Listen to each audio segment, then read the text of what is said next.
Crystal clear. Holla at us. Sunday service ain't got nothing. Hey. I don't want that smoke. I do. I want it all. Actually, take me on the plane. So I'm trying to get on the PJ, vocalize one time. So Yeah. We here for all the smoke. Yeah. Yes, y'all. But y'all already know what it is. This is the Doing Enough podcast. Mm-hmm. Sponsored, hosted by the one and only Greyhouse 777. And we are the most tasteful podcast. Delicioso. And the vibes today are, they provided by a little bit of everything. A little bit of this, a little bit of that. A little bit of everything. That's all we're going to say. They just provided by a little bit of everything. I feel like there's the energy, there's the hydration, and then there's the feel good. Oh, yeah. Yeah. Shout out to Dr. Spock. Yeah. Live long and prosper. How's your week been? It's been alright. It's been a challenge. I think I overdid it during cookout weekend. So I was doing mostly just like no meats for the whole week. I feel like a little bit like light. I feel a little rejuvenated. Okay. My skin glowing. What else Tyler the Creator said? I don't know. I'm healthy. My skin's glowing. Okay. Well, that's what's up. Yeah, I feel like my week has just been, I feel like this been like a short but like weird week where it's just like it happened, nothing eventful, went on to the next. Shout out to FanDuel, son. That's how my week went. Ask them Major League Baseball. Did you hit on anything? No. I'm just gonna say no. Oh, okay. Because it was just as fast as I got it, it was gone. So it didn't count. Nope. Dang, man. That sucks. But we're not going to keep rapping. Yo. How you want to do it? Should we introduce first or should we go into Fits from the Stew? No, we're going to introduce first because then we can bring our special guest in on the Fits from the Stew. Okay. So, ladies and gentlemen. Yes, sir. If y'all watching us on YouTube, then y'all already know. Y'all already know. But we have none other than Mr. Nicholas Akoto in the building with us.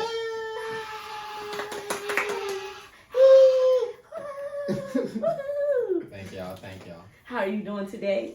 I'm doing all right. It's a little gloomy outside, but that doesn't really bother me. I'm chilling. It's a good day. Yeah, it's weird because I feel like we haven't had a gloomy day in a minute. Mm-hmm. It's just been hot. Mm-hmm. Bad hot. Yeah. Muggy hot. So yeah, this was definitely needed for sure. Yeah, I feel like the sun's just been like in my face every morning, like, get up, wake up, time to go. Yeah. Okay. How's your week been? Everything good? Week has been chill. Getting ready for a pop-up at work and stuff like that. So I've been working on that.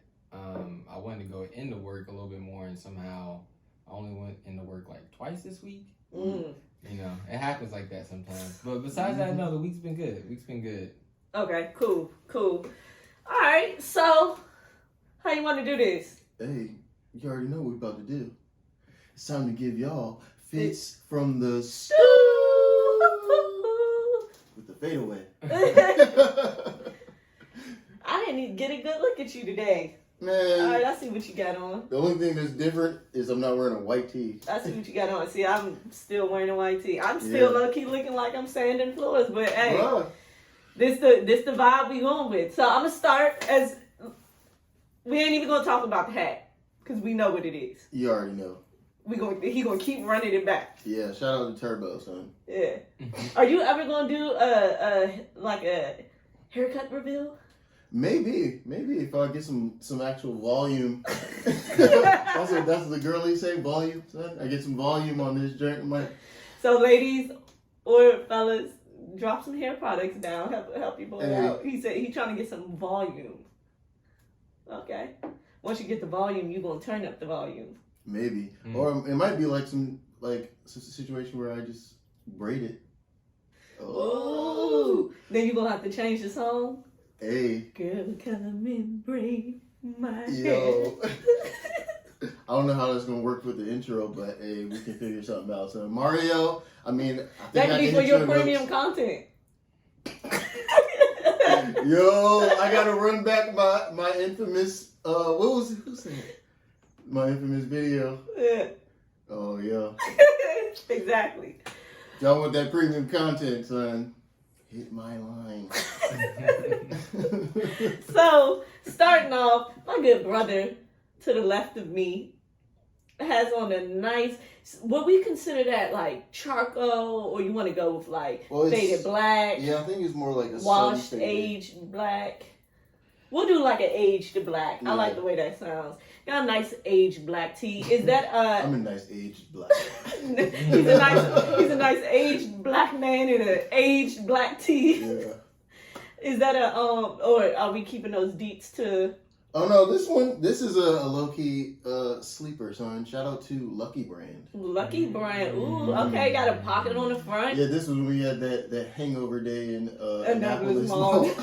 Yo. Woo, Shout out to all the people out in Annapolis Mall, man. Y'all are some different creatures. Yes, y'all are. And shout out to whoever's decision that was to go out there Remember, I had after to night of drinking. had to drop my car off. Oh man. yeah, that was it. Yeah. Yeah. Terrible. Got a nice pocket on the front of that thing. Mm-hmm. So you could, when you get the girls' numbers on the Shout out napkin. Tabby Bonet, son. Y'all know what I'm talking about. Put it in the bag. Yes, then we're going to move on down. Are those Ricks? Those, Yes, ma'am. yes, those. I can spot a pair of Ricks from a mile away, guys. He has on a nice wax Rick Owens denim. Yes, sir. You know the uniform, son. Gotta keep it on me, son. Keeping them waxed on. He said, shout out to him if you trying to get waxed. And going down to the feet, keeping it all together. Those are the Rick Dark Shadow chucks as well. Yes, sir. With no skis attached. No skis. Those not the ones with the Stacey Adams front. Yeah. Those the nice curved, rounded, round Mhm. toe joints. So yeah, this is very nice, chill, black. Of course, that's the uniform. Mm-hmm. I'm gonna give you you're dripping. Thank you. You're dripping in Bro, age. see, that's why I don't change this hat, son.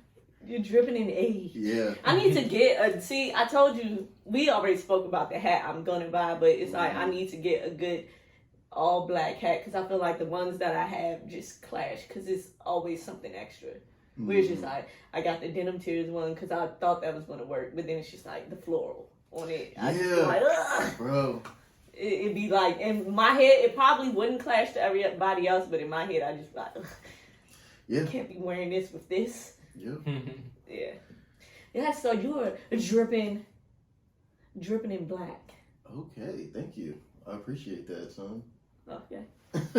See, I kept it simple. I kept it smooth. Yes. We got a guest, so we got to behave. Hey, you kept it simple and smooth, and I think that reflects in your fit as well, son.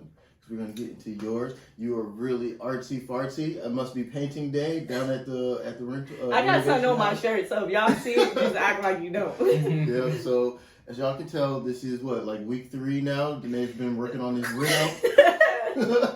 Almost to completion. Hey, The floors have been sanded. Now we're moving to the paint today, son. I think okay. Let me just explain. It's been so hot that I just feel like I've been wearing like loose fitted pants, Mm-hmm. and then it's just like it's just like I'm automatically just gonna go with these loose fitted pants. It's just like let me just grab like a white tee Mm-hmm. and bow. Cause it's so hot, it's just like I can't put no effort into putting no clothes on. Cause I just feel like, I'm about to die when I step outside. Yo. So yeah, but Yeah. continue. She got the sleeves rolled up, ladies and gentlemen. I do. And you know what that means? It's time to get to business. Let's get some sweat equity in this property. So. Yeah. That might have to be part of our YouTube thing we was talking about. What? Oh. We got it. Hey. Offline discussions. Hey, Lincoln bag, guys. She's got some nice ribbed details on the undershirt. Yeah, it's just like it's a short sleeve. Nice little. Yeah. That was dumb. I I see thought you- it was gonna come off. I see you feeling the sleeves out there, so I'm in the gym. Yeah, I've been in the gym though. Mhm. You want me to flex a little bit? Ooh. Ooh. Watch out for the pythons, guys. Then we get down to the pants. I think I remember when you caught these because I was a little jelly, son. These are like a nice olive green situation, like the nice, what would we say, elevated workwear? Is that what we calling it, son? You got me. Or are we just gonna call it? I was just gonna call Stolen Valors. But I think those was it like Melody Asani. Yes, Melanie Asani and Misoni. Ooh. Yes. Fancy pants, literally. I guess they're nice. They're like lightweight. Yeah, they're cool. It's like a reconstruction going on there. Yeah, they're just like they're breathable. And then of course, like we always go to, the feet of the rich. She had the off-white for us last week. She came with the off-white dunks this week. These are nice. What is that? The slime greens. Free YSL. Yeah. Yeah. Free YSL. These the shoes that was on the floor, son. Yeah. They're done. I feel like you can't call me rich. Like, yeah, I know. look at that toe. I definitely was a witness to the party foul. She's got some good. Oh, she got the good tomato sauce. This is literally having too much dip on your chip, ladies. Hey, literally had too much sauce on my chip. Yeah. Didn't realize it, and it started to drip. You don't know, Nene like a cha-cha. And I have on socks. You got on socks? No! Whoa, hold on. Let me get a gander at these things. I have on no-show socks because you foot shamed me for so long. And you had people coming up to me telling me I was dirty. Like, yeah, bro. You can't be out here walking around with your dogs off the leash, man. How do you feel about wearing shoes without socks? I don't like it. Because the inside of a shoe has like the rough textures and the seams. I need a barrier around my foot. You don't. That's just me though. Some people like, if it don't bother you, I ain't going. They don't know no better, y'all. Sometimes people just let the dogs out the cage. Yes, just let your feet like. I don't have stinky feet, so I just feel like, why not? Hey, that's the slippery slope though. Wearing shoes with no socks is the gateway to having stinky feet, son. No, it's not.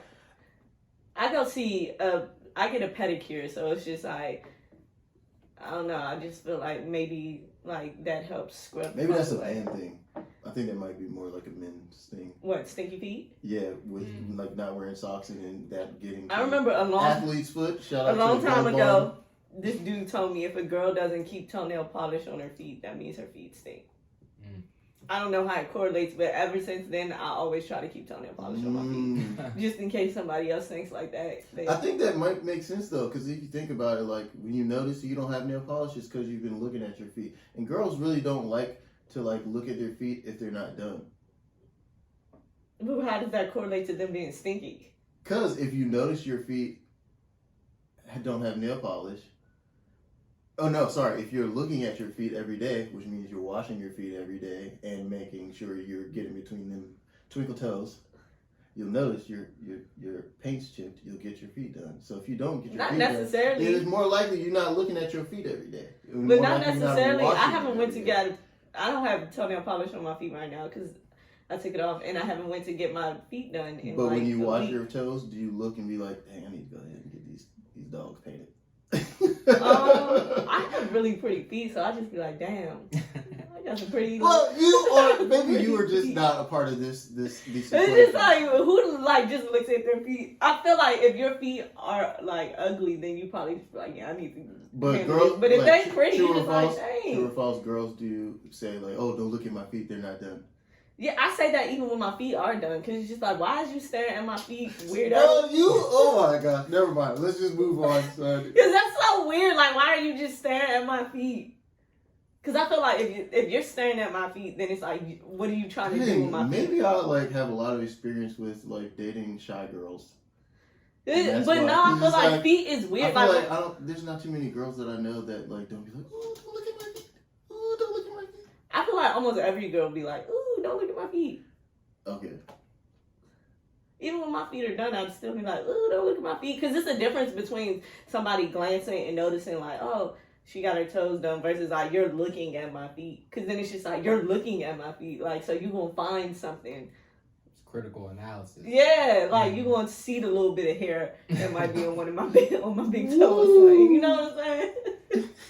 So it's just like, don't be staring at my feet. Like, just glance and be like, oh, damn, okay, I see you. And keep it moving. Don't be like, Because then it's like, what are you about to do to my feet? Why are you looking at them like that? Never thought about it like that. Because it's like, when you get food, right? Yeah. You look at it. You be like, oh, let me look at this, make sure it's good. And it's like, why are you looking at my feet like that? See? So don't stare too long at girls' feet. That's what we got. I don't know how we got on this tangent, but hey, either way, son, I would also like to say that you are dripping with wet paint, son. I don't like the paint references. Like, it doesn't sit well with me. It just makes me feel uncomfortable. What you say, whitewash the other day? I don't like that. It just sounds It's all reference to the Reno, son. What else should I say? Dripping with varnish. I don't know, but we just dripping with clear coat. Pause. I don't like it. I don't like any of it. I'm gonna take it though. Just dripping. I don't know, with water. Dripping with redecor. All right, whatever that is. All right. Yeah. You're dripping, son. We get it. You're dripping, son. But we're not going to keep going on a tangent. Mm-hmm. Without further ado, we're going to go ahead and drop into the episode. Yeah. Shout out to our friend. Shout out to our brother. Oh, my gosh. See Breezy. You already know what time it is. And I'm going to leave it in.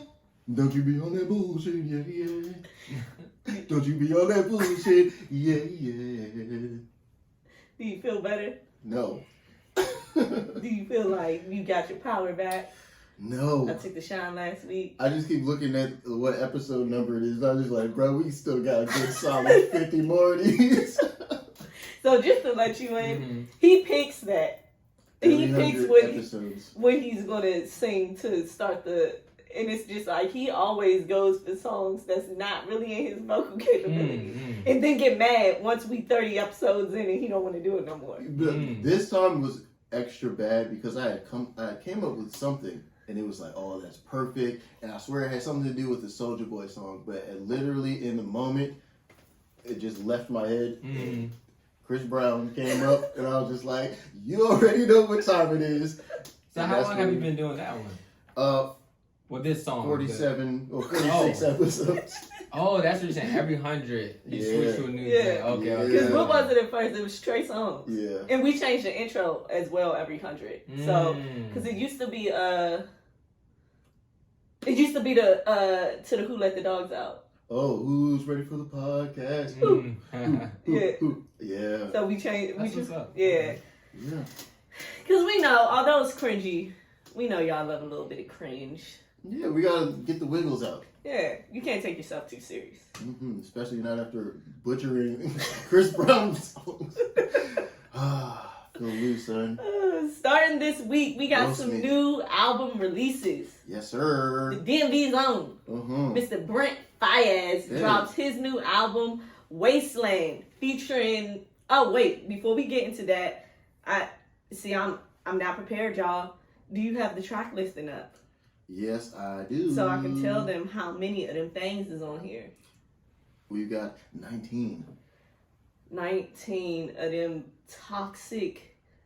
I don't even know how to describe this. Like 19 of them, like, god dams. Woo! 19 of them spicy ones. 19 of them, like, god damn. I feel like we should say 19 of these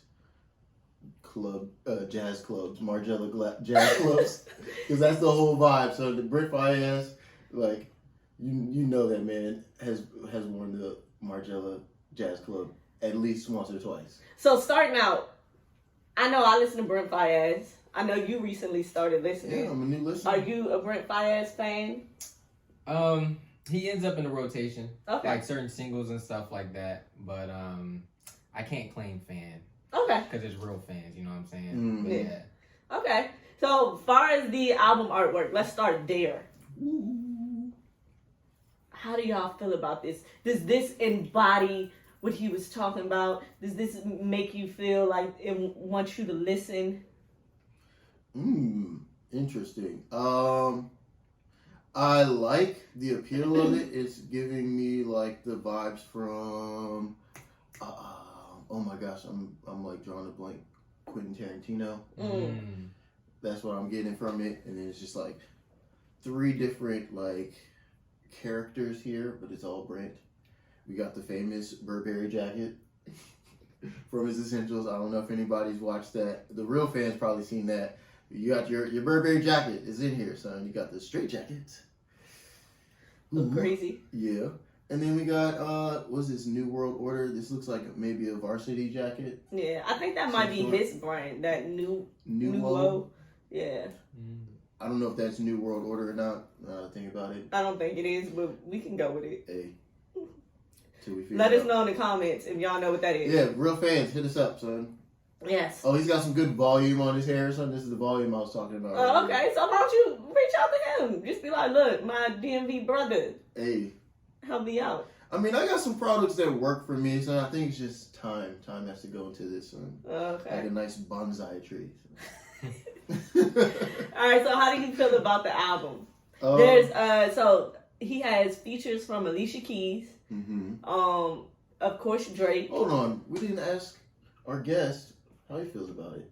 I really only made it to track 3, which is technically song 2. Right. And song 2 already came out as a single like a year ago. Right. So really all I heard was Loose Change or however you say it. But Okay. I like that song. I liked it. I just never got around to like, usually whenever a new album comes out, I have like 40 something minute ride to work. So I'll listen to that. But somehow I just didn't get to it. Yeah, it happens. Mm-hmm. It happens. So there's features from Alicia Keys, Tyler the Creator, of course, Drake in the Neptunes, Junie, shout out to Junie. Shout out to Junie, another DMV, and Trey Armane. Oh, Whoever you are, shout out to you. fancy. So one thing I'll say is this had a lot of daggone skits. A lot of talks, like Yeah, this reminds me like some good like throwback like R&B.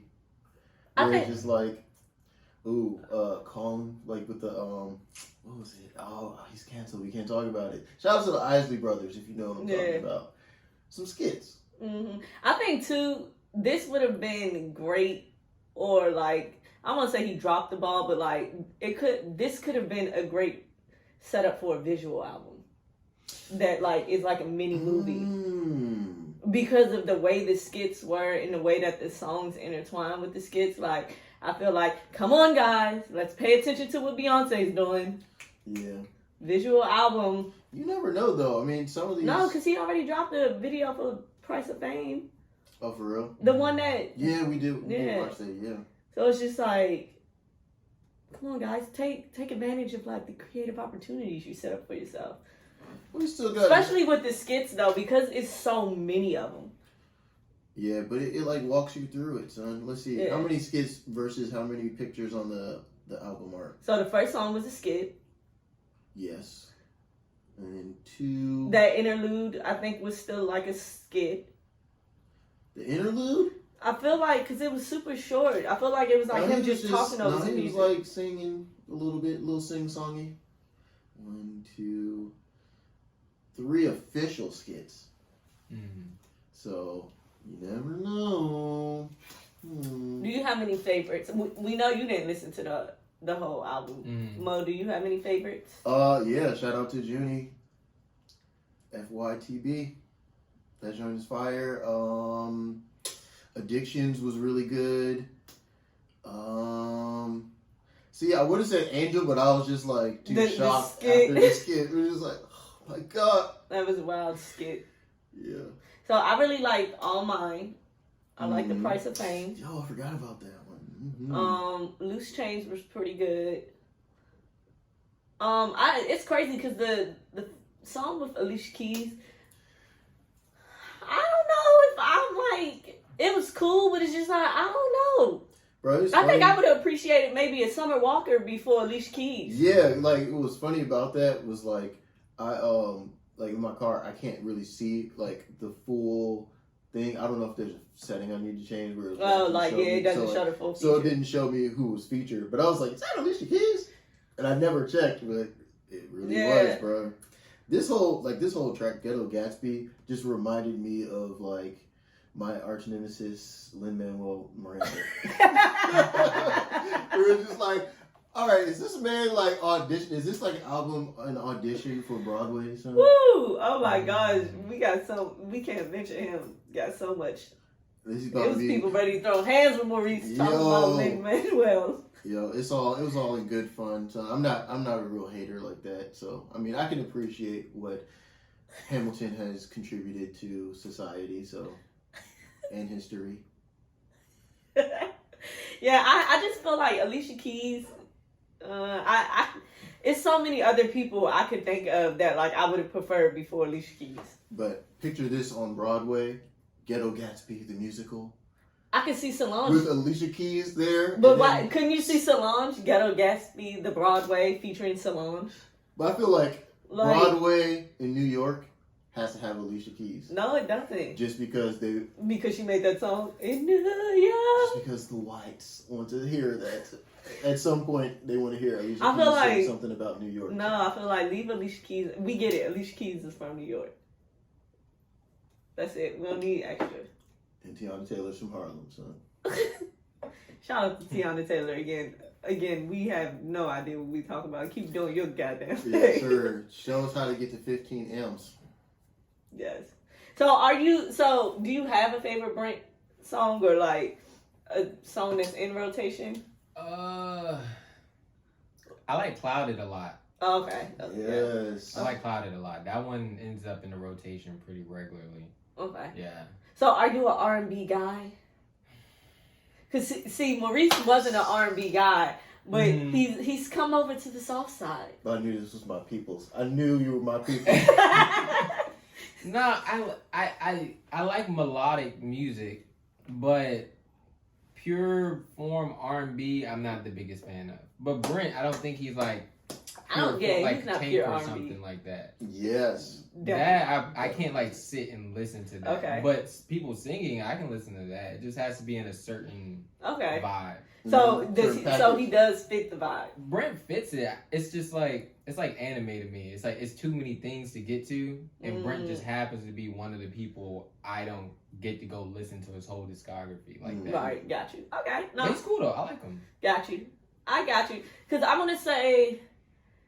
See, I gave him a try early, like, listen to his music early on. And I was like, okay, this is cool. This is like, and then I had, like, forgot about him.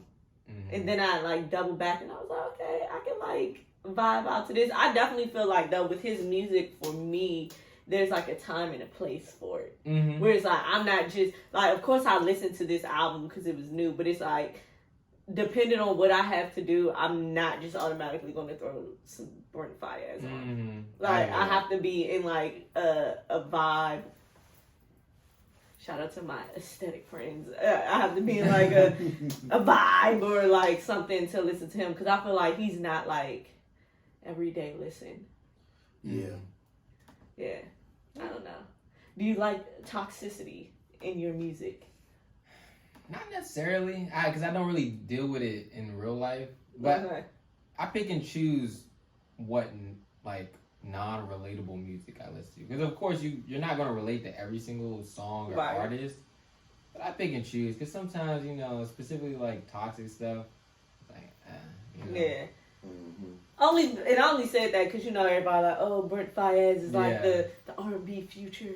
I hear it a lot. Like he's as toxic as Future. Yeah, some of the stuff I hear like on like his songs is just like, bro, is this real life for real? Like, are you really saying these things to people or like treating people this way? It seems a little far fetched, son.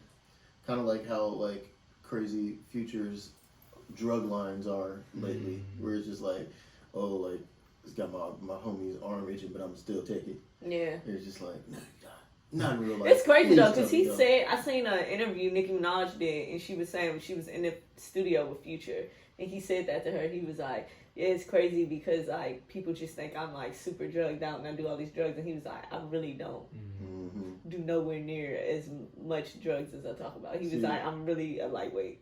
See, and that's how I like to picture Brent Faiyaz is not really that mean to girls.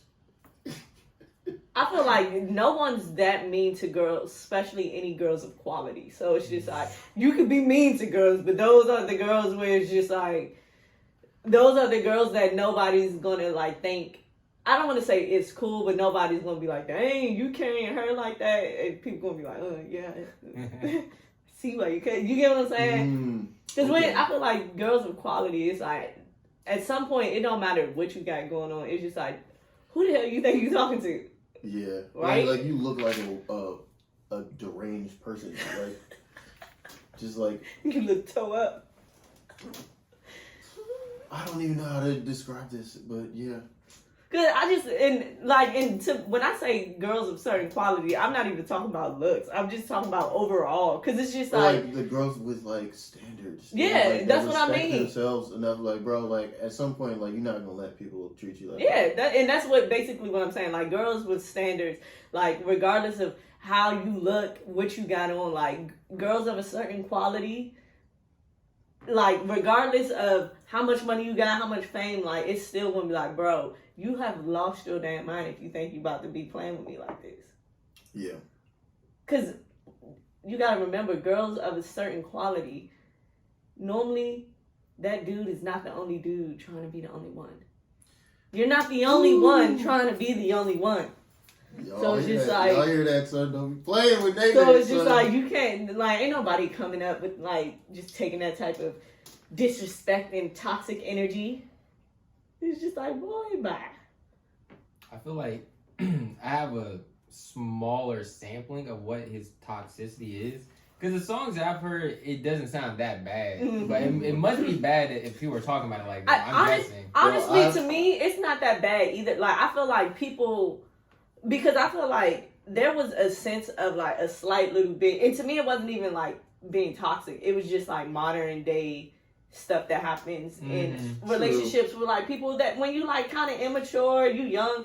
But I feel like a lot of people are pushing the toxic narrative where it's just like, where I feel like now it's like, because so many people are pushing it on them, now it's just like, okay, now I gotta live up to being like the toxic R&B guy. Well, that, and I feel like it's a sign of our generation's like relationship culture.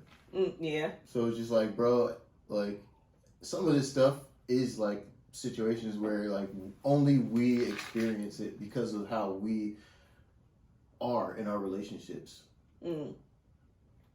So it's like sometimes you got to be a little bit cold-hearted because you have to be blunt because that's what we appreciate now. It's like more bluntness. Like, tell me what you're feeling. But I feel like there's a difference between being blunt and cold-hearted. True. Because if you're being cold-hearted, you're going to catch these hands. You can be blunt with me, but if you're being because I feel like being cold-hearted is being like you're being mean. Because then it's just like you're not, when you're being cold-hearted, that means you're not taking in consideration of anybody's feelings. You can be blunt with somebody and still take in consideration of their feelings. Like cold-hearted is like, just cold-hearted is being like, F you, get the F out my face, versus like, look, this ain't what I'm trying to do, so I'm about to roll. True. Those are two different conversations. And I feel like being cold-hearted, you're just being an ass. You gonna catch these hands talking to me like that. Yo, either from Nene or it's just like Lowe's Deli. How dare you? Serving them knuckle sandwiches since 1991. Yes, but I think this got labeled toxic too because the skits are also, I think more so than the music, the skits on this album are toxic because it's like him in LA. He brings a girl to LA, his girlfriend, she's pregnant, but, you know, he's doing him. And then that last skit gets real crazy where she like, oh, I can't do this. I'm on the bridge. Spoilers. Yeah, and it's like, it's a lot. All right, I'll ask one quick question. Because I did listen to all of Kendrick Lamar's album. Is his song that I forget the name of it, but the argument one, is it as bad? Like, how does it compare to? I think it's worse because that one was just the argument where it's just like everybody has, even if you haven't experienced it, a lot of people have been around people that's experienced that, where it's like you and your situation might not be arguing like that, but like you might have a homie or a homegirl where it's like they That's what this one's worse only because it involves actual like quote unquote spoiler alert like death, where it's just like he gets a phone call from his pregnant girl and she's just like, you got me out here, I ain't got no family, like you don't deserve this baby, like I'm not gonna be a good mom, like I'm just about to end it all. And he's like, no, don't. So it's basically giving like it's basically like, oh, she's about to like jump off a bridge and just end it all. And he's like, I know where you at. No, don't do it. And he's rushing to get to her. And then you hear like a very bad car accident. Okay. And you hear, because he called the ambulance to try and get the ambulance to go to where she was at. But then he gets in a car crash and you hear the car crash and then you hear the ambulance like, sir, I can't hear you. Can't hear you. Then you just hear all this like, so it's like more. Okay. I see what you're saying. So it's like the level of toxicity, quote unquote, I think would be kind of even, but it's just like the actual action of where it's just like, okay, one is just them, one is just like real drama where it's like we ain't here just calling each other out our name, and the other one is where it's just like, I'm throwing myself off the bridge. Yeah, it's like, because I'm over all this. What is it? The Eminem joint, Stan. Yeah. It's like that plus the Kendrick joint. Yeah. Eesh. Yeah, so. Very dark. Definitely caught me off guard. Like when I was listening to it, I was like, whoa! I was like, wait. I was driving when I first heard it. I'm sitting in the car like, no, please get to her. Oh my gosh. What's she gonna do? I was like, whoa, this is a little heavy, my guy. But reality, that's some people's situation. Bro. Yeah. But shout out to Brent, DMV native. Yes, sir. Friend, family of the pod. Keep doing your thing. Looking forward to seeing you on Broadway, my guy, with Alicia Keys. Keep doing your thing. And maybe Little Mama. She might sneak her way in there. Leave Little Mama alone. Talk about some other albums. So we've never even really talked about this genre. Yeah, or this gentleman. Yeah, so Burna Boy drops his sixth studio album. We've talked about him before, nomination-wise. Oh, yeah. He's dropped his sixth studio album called Love Damini. Love Damani. Is that like Damani in like African or Nigerian? Damini? You know how like T.I.'s son is Damani? Hey. Is that Damini? I don't know. I really don't know. Ooh, that's a good one. You could be like, bro, you got Damini, but I got Damani. You wild, son. All I keep thinking of is that one little end of like a Young Nudie song, and he was like, Dominica. It's Dominica. I forgot who was posted in the picture with Burna Boy, and it was like, sis, like, cause it was, who is it? It's somebody who's dating somebody that kind of resembles Burna Boy, and it was like, sis, don't settle, cause like basically saying like Burna Boy looks better, and Burna Boy like looks like a grown man. Oh, cause he's like grown man size. Swolled. Yeah, everybody always say him and Offset favor each other. Yeah. I feel like it's like if Offset and Busta Rhymes was like one person. Oh, I do see the Busta. At least in this picture, the album. Yeah. Or if Busta and he looks so mad. What's his name? Rowdy Rebel was like in the same family. This would be one of their cousins. Like the fact that he looks mad in his album artwork is like, we're just like, he looks over it. Hey man, you can't make that type of music without having a little bit of in you, son. I don't know if y'all got that. So how many albums? So how many tracks is on here? 19 again, bro. 19 of them bungalow bangers. Hey, what? I don't know. The drums just make me think of like a bungalow. Yo, right? I guess, man. Like literally, as I was listening to this, because I have listened to a full Burna Boy album, but like I'm not like one of them. You know, okay.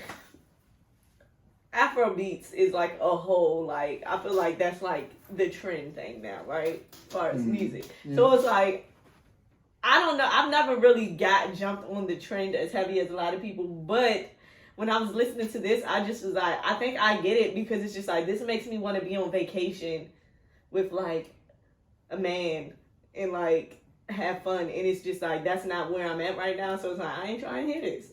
You know what's funny? Like I'm on my way to Chick-fil-A. Like I'm not trying to like fit, like because it's just like now I'm in Chick-fil-A line trying to figure out like what I'm doing wrong, why I'm not off somebody's coast of Tahiti. Bro, I got the same vibe as you a little bit, but for me it was like listening to this made me tolerate how hot it's been. Just like, okay, like transfer myself. Like I'm in hot ass like that. It makes the island. Yeah, it makes the glistening of sweat make sense. Yeah, it's just like, okay, let me put my windows down and just like feel this vibe real quick, so enjoy this heat. Are you a fan of Afrobeats or Burna Boy? Not so much. I was about to Once say, you again, can be completely honest. Nah, because it's like, there's no beef with it either. It's just another one of the things I haven't really gotten to. But I think, did Burna Boy have an album called like African Giant or something? Okay, so I did go to listen to that one because I think Diddy was involved with it somehow. So hearing that news, I was like, let me go look at it. And there was some stuff I liked off of it. But once again, just certain stuff that end up in a rotation like that. Yeah, because even with this, like, it's a vibe, I guess. But, like, to me, it was like, of course, there's certain songs where it's just like, okay, I can bang with this. And then it was certain songs where it's like, I ain't gonna lie, a little too far. A little too far for me. Like, a little too much. A little too deep. A little too much, like, just like it's like you're hanging out with the locals now. yeah, like I left the resort and we really in the trenches. Yeah, where it's just like a little too much. So did you have any? So you haven't heard this? Have you heard any songs from off of here? Off this album? Oh, me? Yeah. Oh no. Okay. I did not even know it came out. Oh, So okay. y'all just pulled it up right over there. Do you have any favorites, Mo? I low-key like the joint with Ed Sheeran. Okay. Like, that joint was pretty nice. Cloak and Dagger was pretty good. I think that might be it off the top of my head, because it was just like, at a certain point, bro, I'm driving through the island. Like, it's too hot. I'm just vibing. These songs, I can't tell where one ends and one begins. I'm just fully immersed in the situation, son. I felt like I was in Chateau's in one of the more happier moments in the movie, but I like Dirty Secrets, and then of course I like Last Last. That's the song that has the Tony Braxton sample. Oh yes, yo, never mind. Take that back. That's on top of my list. I forgot. That's the one. Like, I feel like that was the best song over here. Bro. So he sampled Tony Braxton's He Wasn't Man Enough. Yeah. That joint is nice. But I feel like, and I hate to say it because it's just like Ed Sheeran too. I listen to Tony Braxton. He Wasn't Man Enough to me. Like that's in my rotation normally. So I think like shirt she got on. Nah. Tell me, you turn the fan on, son. You right in that video. First of all, he wasn't man enough. I feel like anybody who like, hey, I'm a black girl who has a black mom, son.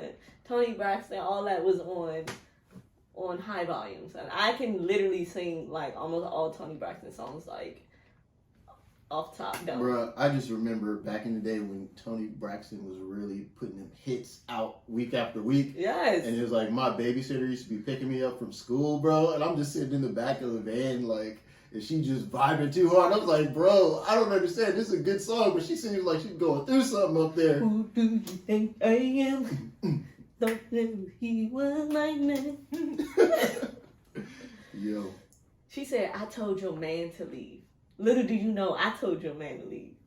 Boy, man, I'm so glad I did not understand what... Talk about going woman to woman, coming to somebody as a woman and then back to... Hey, could you imagine, son? Like, I feel like there was a lot of, like, city boys versus, like, city girls civil war going on when we were growing up. Because it was like, these were dropping with Tony Braxton, and Shaggy was on the other side talking about it wasn't him, son. Like...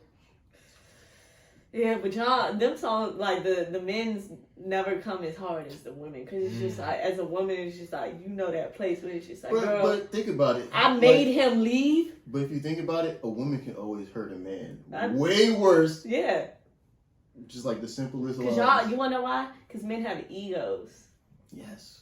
that y'all like as a woman. It's like you have an ego, but your ego isn't like as fragile as because as a woman you always just be like, Mm-hmm. but as a man it's just like the littlest thing you say to a man, he will really take it to heart. Remember that, ladies, but don't use that in bad times. And you shouldn't be out here just. But sometimes it's called for. Are you an arms dealer for the city girls? No. Yo. I'm just a girl who's Oh been out here. You just dropped the Tony Stark level weapons off for the city girls to use this summer. Dang. I definitely felt like listening to this album. I just watched like endless Instagram reels. Yo. I just like. Yo. This is like endless. This is like when I just hit the Reels joint on Instagram and I let him play. I was like, this is just like Burna Boy soundtrack. Bro, I wonder like how that works too for like TikTok, Instagram Reels, where it's just like if you want to have this vibe, do you just hit like roulette, just like let's let whatever joint fly, so they all a bop, son. Yeah. Right. Yeah. Except I don't know. I feel like that Tony Braxton joint is definitely gonna hit different. Yeah, Like of if course. I were to pull any of these for like a reel or Instagram, or TikTok. But that's only Definitely because go for that one. it has that layer of familiarity to everybody where it's just like everybody's heard Tony Braxton. He wasn't man enough for me. Everybody knows the Yeah. when that joint first comes on. So it's the thing where it's just like, well, I'm not going to say everybody, but especially like people of a certain age, like our generation. Not only that, but like even if you haven't chosen to listen to that song directly, you've heard it indirectly for sure. Yes. At some point in your life, bro. Like You had to. got to. So yeah, I feel that. You've heard Tony Braxton, right? Tony Braxton? Yes. Oh, Yeah. I thought you were talking about a specific song. look, you seen I got nervous because you look like, hold up, I haven't. Okay, Tony Braxton, yes, Tony Braxton. Yeah. Like You haven't heard He Wasn't Mad Enough for Me? I don't know. And that's It's that's the thing. Bro, no, play a snippet. If I hear a piece of it, I might know. Oh wait, that sounds familiar. Okay. Why you wearing? Alright, the initial line y'all was saying was not clicking. Oh yeah, That 'cause sounded- we went straight for that baritone. Who do you think I am? Okay. That's just what it's like though when you grow up like at the edge of those two generations. Mm-hmm. Like you soak it up subconsciously. Yep. But It no, doesn't if you get get. to ask me a name or a year, I'm like, nah. Mm-hmm. Yeah. Shout out to Tony Braxton. That's another DMV's own. Yes, Shout out to sir. Baltimore. All the news and the cheese. Hey, you better stop. Shout out to Burna Boy too. So we're gonna transition into some fashion. Beyonce, Queen B, aka I don't know how you feel about Beyonce, but I'm gonna just let you know now. This is a no disrespect. This is a Beehive podcast. Hey, Okay. yeah. Hey, I'm gonna just rock how y'all rocking. So Beyonce has basically dropped that she has a new collection with Adidas Ivy Park. Mm-hmm. It's going to be called Ivytopia, and I believe it's going to be coinciding with her upcoming album Renaissance. Yes, sir. Now I'm not gonna lie, I love Beyonce. I'm part of the Beehive. Maurice has New member. He's a new member because I had to. At first, he just used to be like, I mean, you know, Beyonce cool, but then it was just like we had to go through Beyonce class where I like sat him down. We watched Beyonce performances, we watched videos, and then he was just like, damn, you're right. Like her level of genius and creativity is immaculate. And execution, bro. Yes. And so now he is part of the Beehive. Mm-hmm. But I'm not piggyback. I can really have these B talks now. Yes, you can, and I'm proud. It's scary. I'm proud. It's really scary. It feels good to be on this side though. Yeah. Yeah. But I'm not gonna lie. So when it comes to Ivy Park, it's definitely hit or miss. For sure. Yeah, I'm gonna definitely say it's a miss early. I don't know. I haven't seen anything besides these few little pieces, but I don't see any of this transferring over to my wardrobe at all, bro. The Puff Daddy suits is just a little much. Bro, this looked like it was taken straight out of like a Xenon movie. Like if they was rebooting Xenon and I saw this picture, I'd be like, damn, that might be alright. It seems like they still messing with protozoa. Still cranking out them hits. Have you seen? You know what Xenon is? Isn't that a movie? Disney? Disney movie. Zoom, I zoom. remember that one. Yeah. Oh my god, are we showing our age on here? Oh my god. Like me, bro. It might be. See, that's why I Yeah. said Diddy. I went throwback with Puff Daddy. Everybody know Puff Daddy Nah, had a yeah, shiny that suit. looks like Yeah. that. How do you feel about it? Like you said, I'm assuming this isn't the whole collection. I think this is. You It's think like so? two. Yeah, it says it on there. Let's see. It says, so it said right there, it says outside of the men's offering.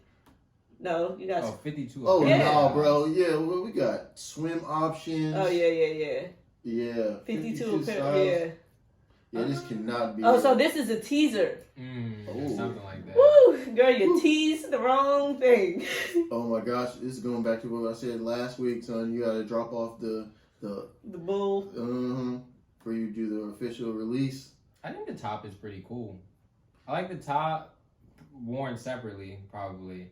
And then the shoe that's dipped, that's kind of cool. Okay. The little, I don't know if that's a stand that they changed I don't know what it is, but Yeah, it's it does kinda look cool. like a stand with like a overlay. Yeah, they changed like the lacing system and stuff. Yeah. This reminds me of like if the Stan Smith and the Margiela Future sneakers Ah, were yeah.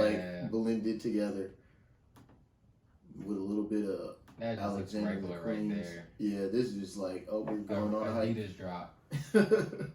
It's cool though. I like some of her previous stuff, though, before that they done together. Yeah, she's done some stuff where it's just like it's been spot on. Then there's some stuff where it's just like, all right, like I ain't gonna lie, that them chaps and all that was like, Yeah, man. I don't know. I that was a really, little farce. That was a little reach. I was like, woo.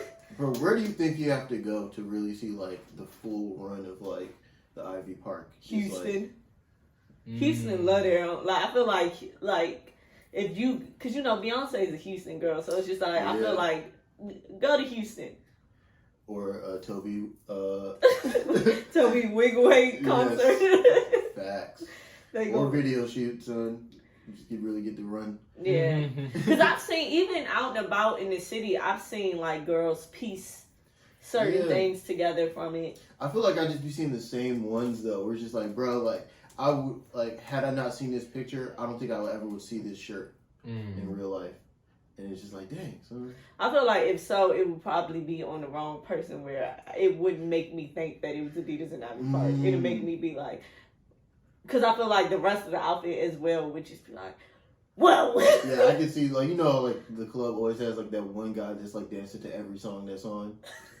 It's like I can see him with that shirt with like the joint open, no shirt on under it, just like vibing, son. Catching all the vibes. I wonder what material that shirt is. Yeah, I wonder how it sounds to wear it. Like I think that's my only gripe. It's just like I would pick maybe the bucket, just because like I know there's less movement on the top of my head, where it's just like I'm around just. Sounding like SpongeBob boots. Yo, this sounds like the inside of the like food delivery bags. Yeah. I'm looking forward to see what she's dropped, because I'm not gonna lie, I've definitely tried to cop some Ivy Park back in the day, but it was more like leggings and like it was more like, you know, I'm a sucker for like leisure wear. It was more like stuff where it's just like I would be wearing, like I'm not trying to get a fit off with this. I'm just like this is just some like nice clothes to wear to casually run errands. What's the drops like? Because I know it's Crazy, like they sell out. It's just like It's like sneakers. and it's on Adidas, or it's like do they do like Adidas. the Adidas and like Ivy Park has their own site? I don't know. Most of the time, I think it's just through. No, I think it do be through both of them, but they Well, dropped at the same. I don't know why Ashley like it's like will be available on the brand's website. Yeah, so like, but it sells out like because they do time slots too, where it sells out. It's like sneakers. Okay. It's like you be in a waiting line sometimes where it's just like, oh, it's so many people in front of you. Like, don't click or refresh the page. You might lose your spot in line. See, that might be another reason why I haven't seen too much like variety, because it's just like, bro, everybody's going to like the one sure shots that they know they want. Yeah. First. And it's crazy though, because like it has a resale value. Mm-hmm. Like on like StockX and stuff, people resell Ivy Park and like, yeah. Cause I feel like the couple times I tried, I did get through, but you know how like sometimes it's like once you get through, you have that second phase where it's just like, damn, do I really like? Cause like sometimes I feel like when it's harder for me to get an item, it makes me think about, do I really want it versus like if I can just go to cause I'm that type of person. I'm impulse, so like I can just go to your website and buy it. 9 times out of 10, I'm just gonna get it. But then it's just like, now I gotta wait. Like, oh, I finally got in. I got everything in the cart. And then it's just like, do I really want all this? Or like, am I just buying it because like, I feel like I can't buy it? Ooh. Dang. Like, think of how much stuff Scarcity. Think of how much stuff you literally just heard me like randomly say I bought to you. And you just be like, what? Yeah. And then I just be like, yeah, I just was bored. So it's just, I just... Versus like stuff where I really wanted it and then I'll be like, yeah, I thought about it and I didn't end up getting it. Yeah. I'm literally that girl. I'm the prime example of an impulse shopper. Like I buy just so much stuff just off the like, which is like, oh, I can just swipe my card.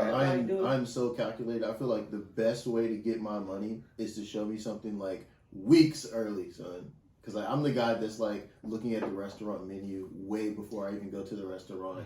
It's like, bro, I know exactly what I want. I don't even have to look at the menu unless y'all changed it, and I have to like calculate. But like, yeah, I don't know. I can't really cop like impulse. Most likely, I'm just not even gonna like look at it if I can't see it early enough to like make a sound decision before it drops. I'm that girl, son. They take my money every time. You get me every time. And then it's crazy because I have a terrible thing where I just like, oh, if I get it and I don't want it, I can just send it back. But then I also have a thing where I hate sending stuff back. So it's a thing where I just end up having a whole bunch of stuff. Hey, that's where the homies reap the benefits. Yeah, I was about saying, then I end up giving it away to like my friends and just be like, look. So if you want some Ivy Park, the best person to hit up if you don't cop is see if they got something. I gotta see the rest of the collection though, because just based off the shiny suits, son, I don't think that's really my style. Son. Yeah. Hey, you got 52 things coming your way. Son. I just feel like I look goofy in that much platinum. You gotta sell platinum to wear platinum. Yeah, the podcast ain't with platinum yet. Hey. I just feel like in my head, I just think of like Tin Man. And like, I think because I grew up in such an environment where like all we did was joan on each other, it's just like I would just be anticipating somebody firing me up, and then in the back of my mind, I'm be like, I knew I shouldn't have wore this. Yes, shout out to bullying, keeping us humble. But yeah, this is supposed to be coming out July 21st, and then globally on the 22nd. So it comes out on the brand's website on the 21st. And then everywhere else, 22nd. Oh, the Travis Scott's supposed to come out on the 22nd. Don't know if they're really coming out, but we'll see. Get you some Travis. Oh, shout out to Houston. Having a big weekend. Right. Yeah, right. Yeah, shout out to Beyonce though. Auntie Bae, we love you. Yes, sir. Can't wait for that Sunday dinner invite. Shout out to the Beehive. Yes. Talking about more fashion, Balenciaga does their, what is this considered? 51st collection. Oh, 51st collection. Hard couture. Hard couture.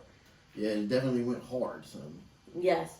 So, have you seen this? You probably seen pieces. Yeah, little bits and pieces. I think I saw pictures of people at the show. I have not actually looked through this like an actual proper lookbook, but it looks like Balenciaga. It's black, shiny, and Balenciaga. Yes. It's cool. Yeah. Are you a fan of Balenciaga or? I'm a fan of some pieces. Okay. I don't own anything, but you know.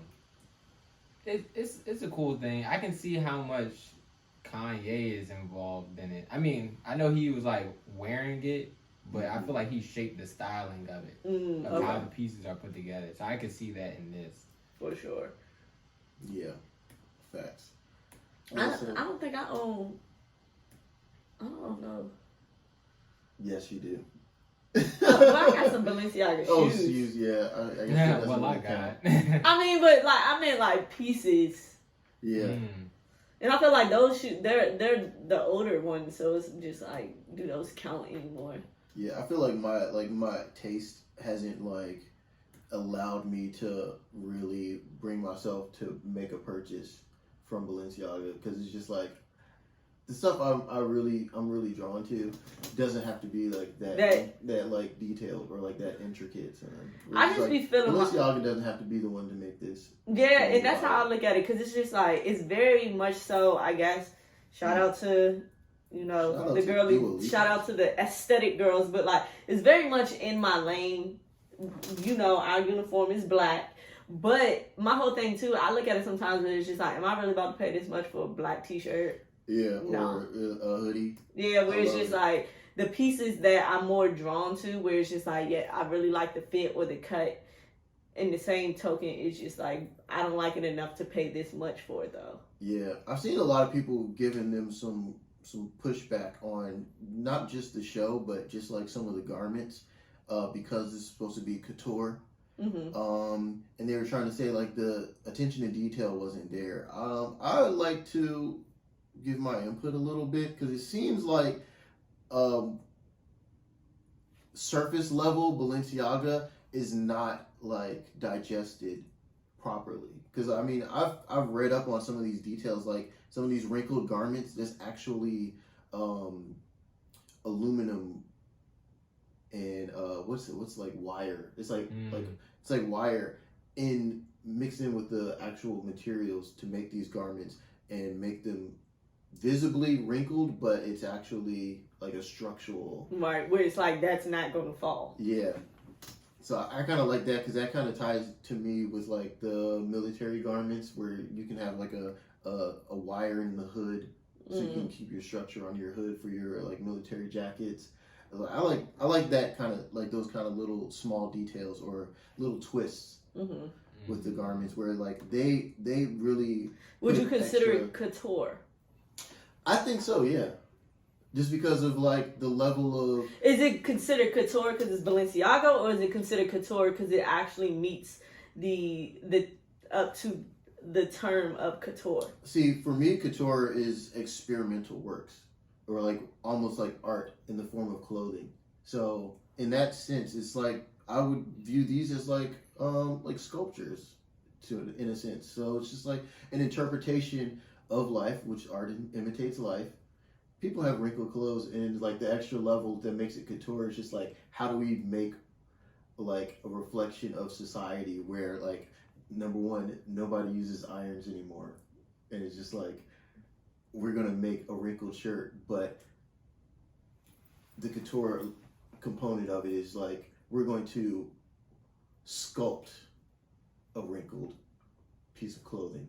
Would you consider it couture? Maybe certain pieces, but the majority of it kind of looks like ready to wear. Okay. And that's my thing with it, like. Because I feel like a lot, like, I agree with you. I feel like a lot of the pieces, there are pieces that's giving couture, but I do feel like a lot of piece is ready to wear, very streetwear inspired, very like, where it's just like, I wouldn't 100% give it couture. See I mean, because I feel like a lot of brands will say couture just because you are a high-end designer brand. Like the dresses, the gowns, those are given couture, but that wasn't the majority of the collection. A lot of the collection was the ready-to-wear stuff. So, yeah, but like for me, it's like, just like prime example, that dress, that platinum silver dress that you just passed, that's like my definition of couture.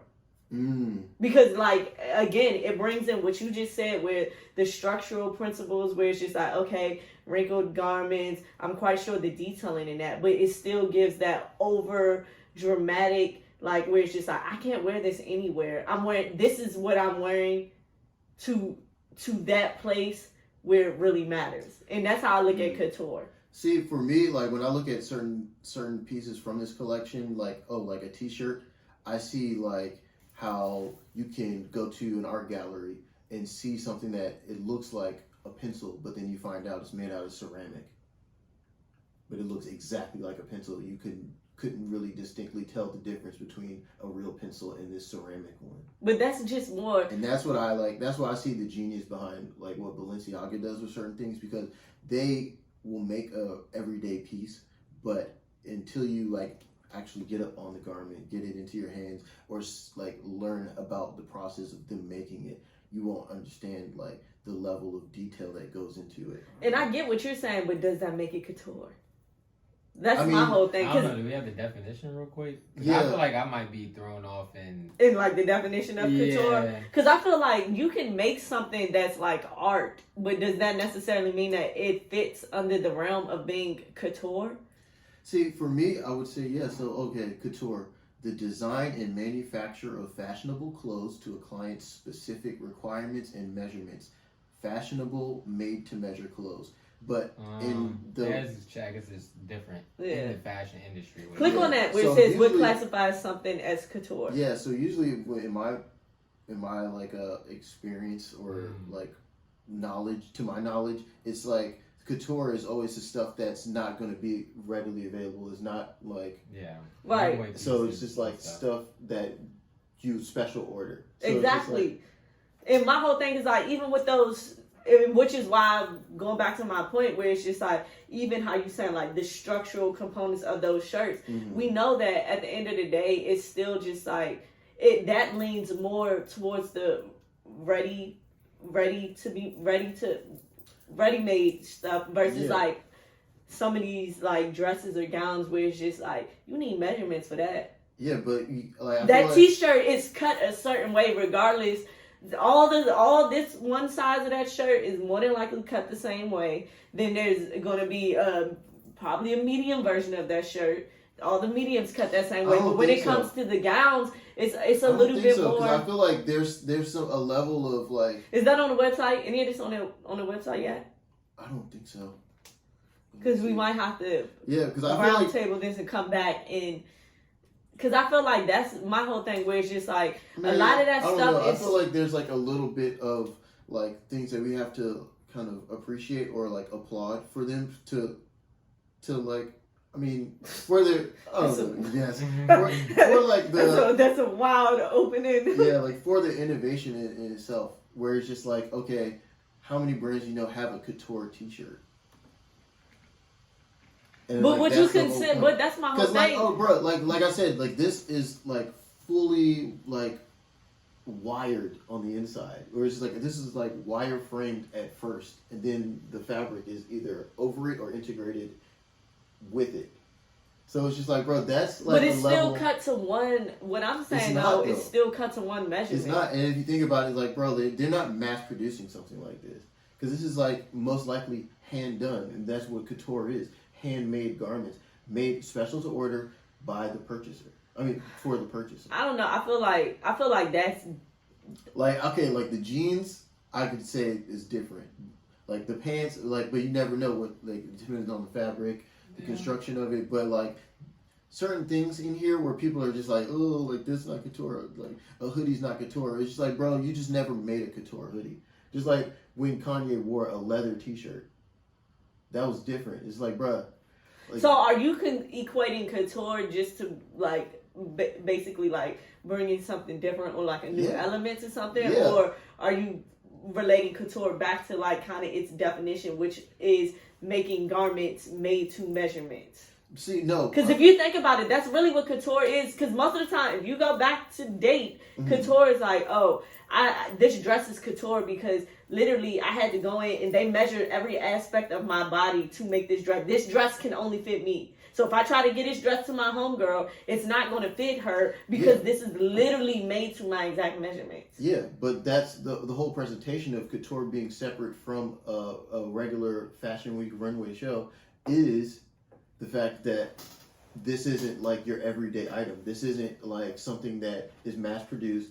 This is something that is original maybe one of a few. Okay. And if you take that description back to what this is, it's just like it makes sense in that category. So like most of the time, if you go to this couture show, it's like art as in the form of fashion. Like Comme des Garçons. It's like how many girls do you see walking around with a dress that makes their whole proportion a cube? Right. It's like how many times do you see somebody wearing a hoodie that's not really hoodie material and it's literally like a wire frame on the inside? Yeah, I guess. I mean, don't get me wrong. I'm a fan of Balenciaga. Like, I appreciate Balenciaga for what it is. A purse out of a speaker. I appreciate Balenciaga for what it is. And I'm a fan. There's a lot of Balenciaga pieces that I would like to own, or I wish I did own that I don't. But I can also play devil's advocate and see the other side where it's just like, is this true couture? See, I have the perfect description for this. I appreciate this because it adds inclusivity to the phrase of couture, where it's just like, bro, couture doesn't always have to be pretty girls in wild, fancy dresses. Okay. And that's what this conversation is to me. Where it's just like, you never seen a couture denim jacket. And it's just like, you never seen a couture hoodie. You never seen a couture military parka. And it's like, these are things that like exist in this world. And it's just like, why, like no one's ever thought to just make something other than what everybody's always been doing. And I get it. It gives me like Comme des Garçons vibes. And I get it because I feel like you said, fashion is all, because technically it's just like couture is what you make it, right? So like I get it, but just playing devil's advocate too, it's just like I get the other side where it's just like, is this really couture by fashion standards? But I also get the whole where it's just like fashion is what you want it to be. Yeah. Would you buy any Balenciaga pieces? In general, like money is not an object. Yeah, possibly, but you know, just looking at it, it doesn't resonate with me because I feel like I forgot if y'all were talking about Balenciaga.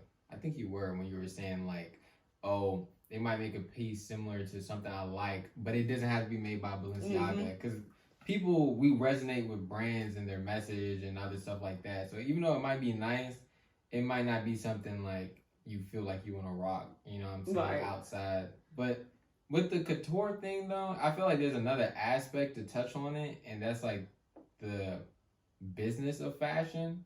Because the way I kind of look at couture is, it's kind of like if Jay-Z were to drop a mixtape. It's like, I'm not worried about the money right now. I can go free, do whatever I want. Right. And that's why it's like, I don't know if y'all remember Pierre Moss when they did their couture, and some people thought it was like too campy, or they thought like all this stuff about it.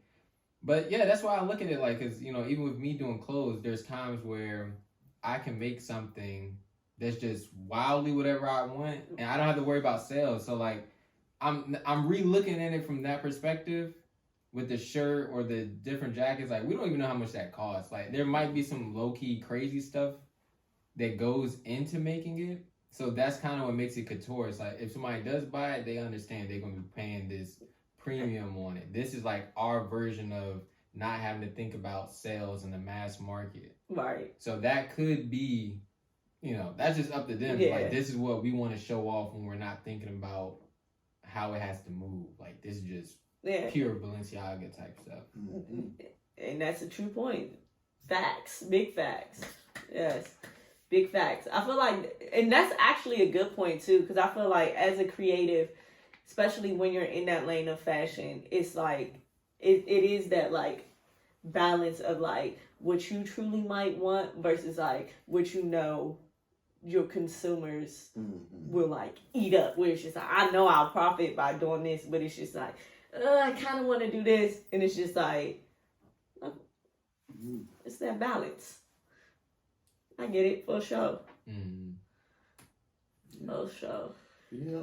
Shout out to Demna though. Yeah, I mean they brought all the celebs out, of course. Always. Everybody's on the Balenciaga wave. I mean, yeah. I mean, who? North came out. Shout out to Northwest.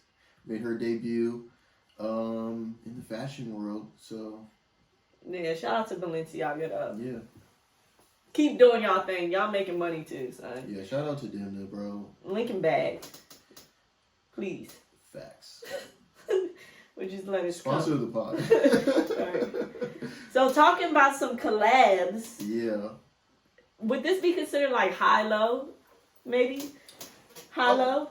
No, Dior price is always high, bro. But the low would be the Nike portion of it, the Cactus Jack. So Cactus Jack and Dior, we know that was put on a halt. But now it seems like it's going to drop, and they have dropped some pictures of what these shoes are going to look like in this collab with. And if y'all don't know what Cactus Jacket is, so this is basically the Travis Scott and the Dior collab. Yeah. Yes. So, how y'all like these? Yeah. Are these tickling your fancy? I mean, he's always Cactus Jack and Travis Scott. All their creatives working on this stuff have always like stuck to like a color palette that's very like pleasing to my eyes. Mm-hmm. So I guess that part of it kind of just always intrigues me. But as far as the actual pieces, I'm not really that enthused. Not gonna lie. Okay. I like the skate shoe. Took me a while to come around to the skate shoe trend coming back, but you know, done the right way. And I think from just looking at this picture, it does seem like it's a slightly slimmer type model. So I feel like that's a different take on the super chunky version of the skate shoe. So I like that. Mm-hmm. The little dad cookout sandal joint. I think I would appreciate it more if it didn't have like all the patches on it, or like if they switched it up a little bit. Yeah. Facts. That's one thing I've never really been like I don't know if there's ever been any like clarity on like the graphic side of what Cactus Jack puts out. Because like I always just like there's a lot of stuff going on here, but I don't know what any of this means. And it's always been like that. Like even when I remember his first collab was with like Helmut Lang, and I was just like, I think with the whole Cactus Jack, it's like a love-hate. So I like what he does with Nike. But when it comes to these other shoes, I really feel like, it sucks to say, but I really feel like it's I've seen it, like, speaking in reference to the skate shoes.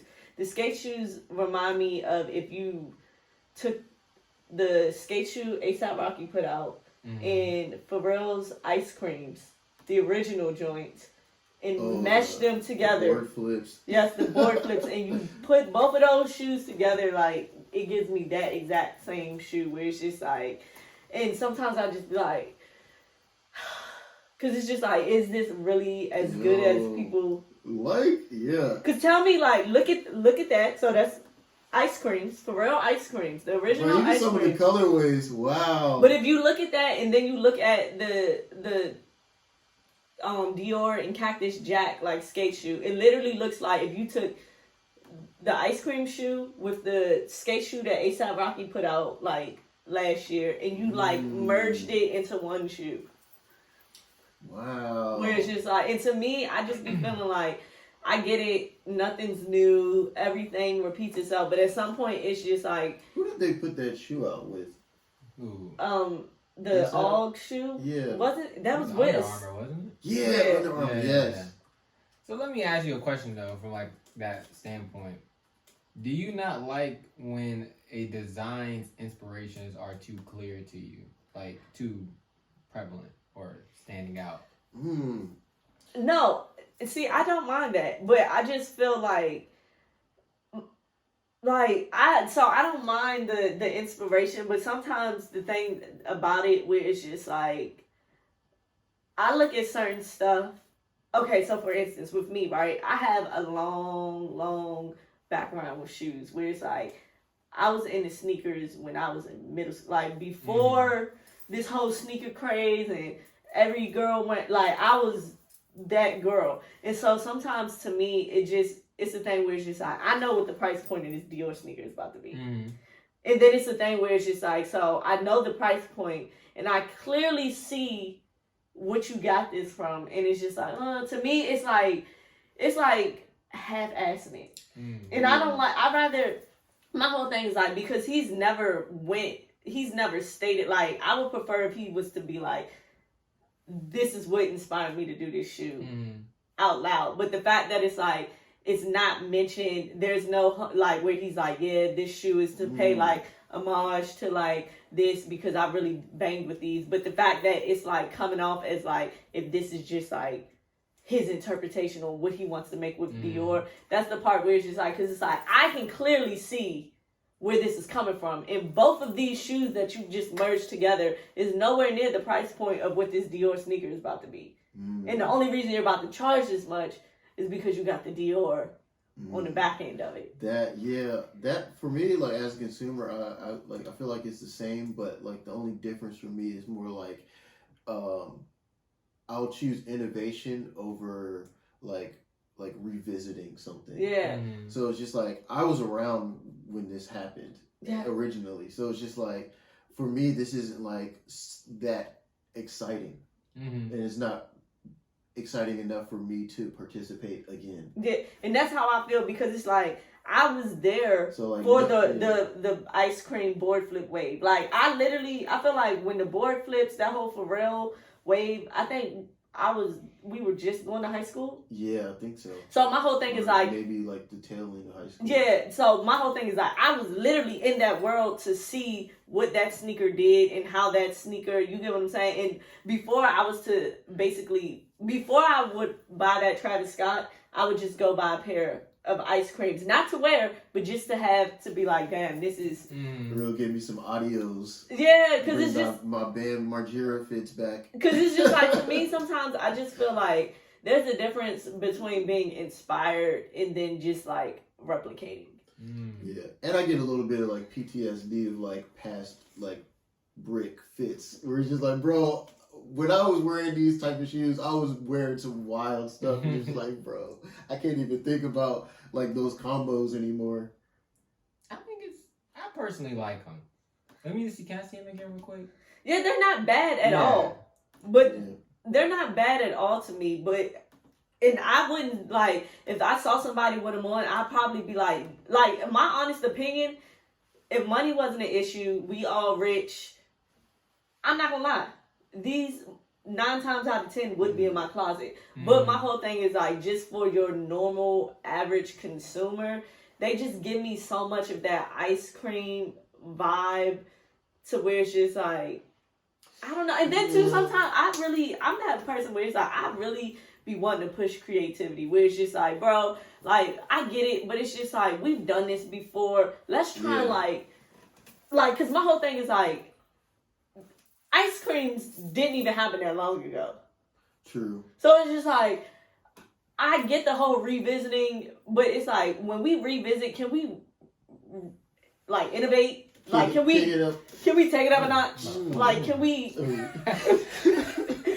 elevate it a little bit where it's just like, you know, like now looking at these a little bit more, like I guess it has to be like the black colorway for me, where it's just like I can see it a little bit, like throw these on with some baggy jeans just for old time's sake. And it's crazy because I don't care for that colorway. I like the other colorway better. I feel like if money was no object for me in this sense, I would really just go ahead and cop these. Like, if this shoe came out at like a more like,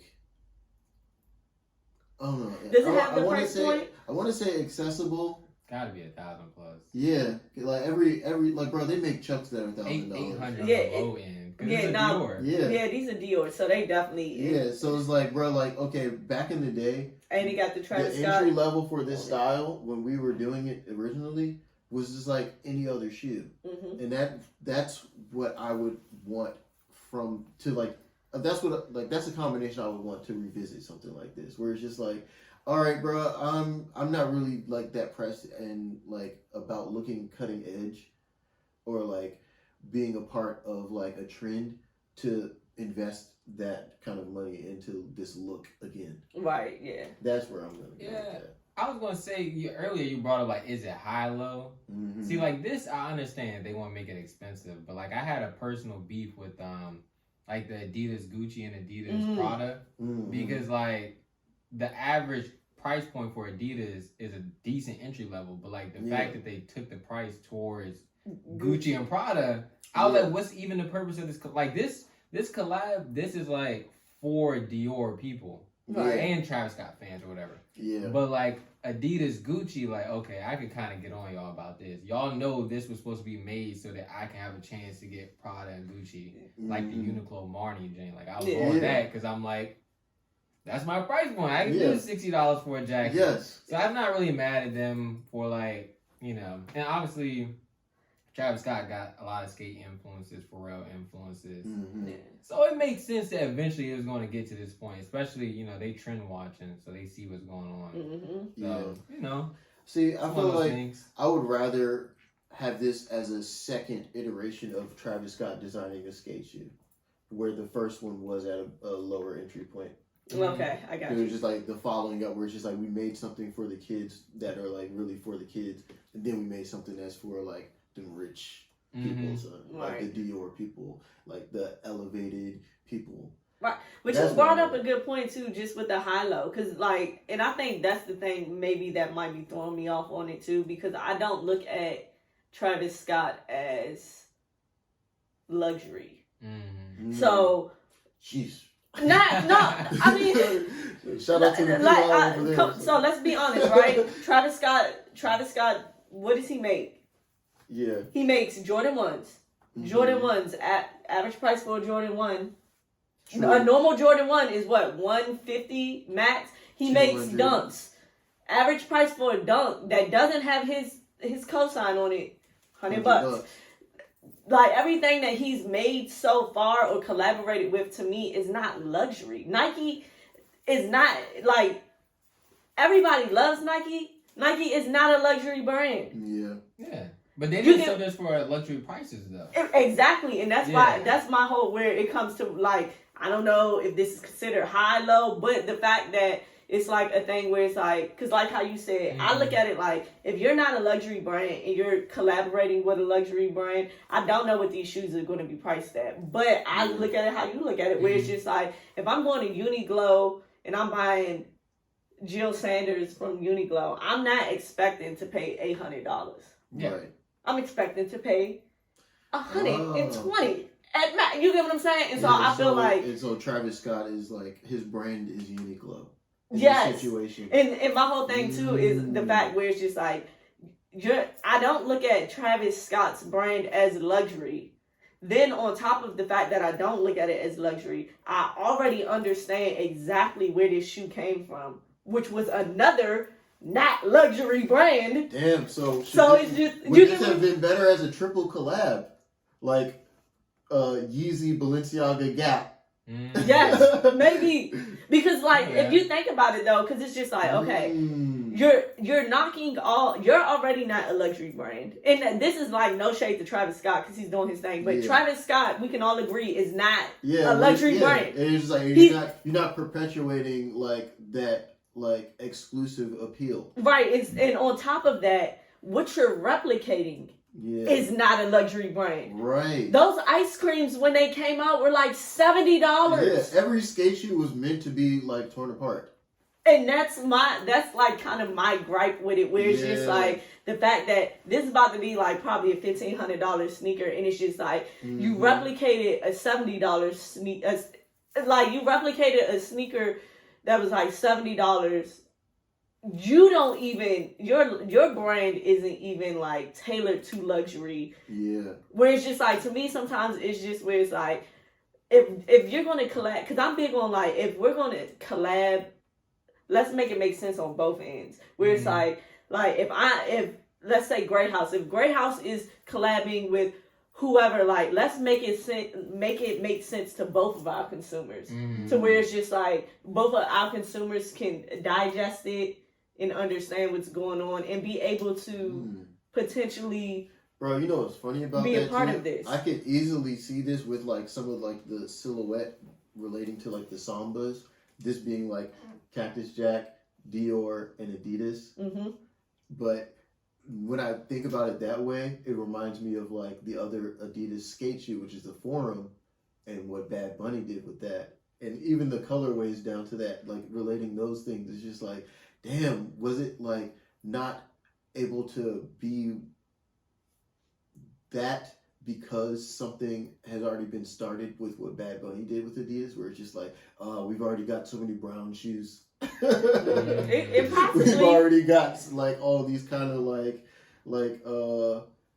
kids that aren't part of the regular and don't get me crowd. wrong, because if I ever were to purchase these shoes, I don't want nobody researching this and be like, bring but it back up. Yeah. because I do like the shoe, but that's just like my personal like inside, like that's my everyday consumer gripe. Right. And I feel like me just being a little bit older and like experiencing like the skate shoe craze, it's just like when I look at these, it's just like, bro, I can like imagine 3 ES sneakers from like back in the day, like looking exactly like this, and it's just like, bro, I gotta find out what's going on with ES now. We're just like, bro, I'm gonna just cop some ESs and just live my life. Exactly.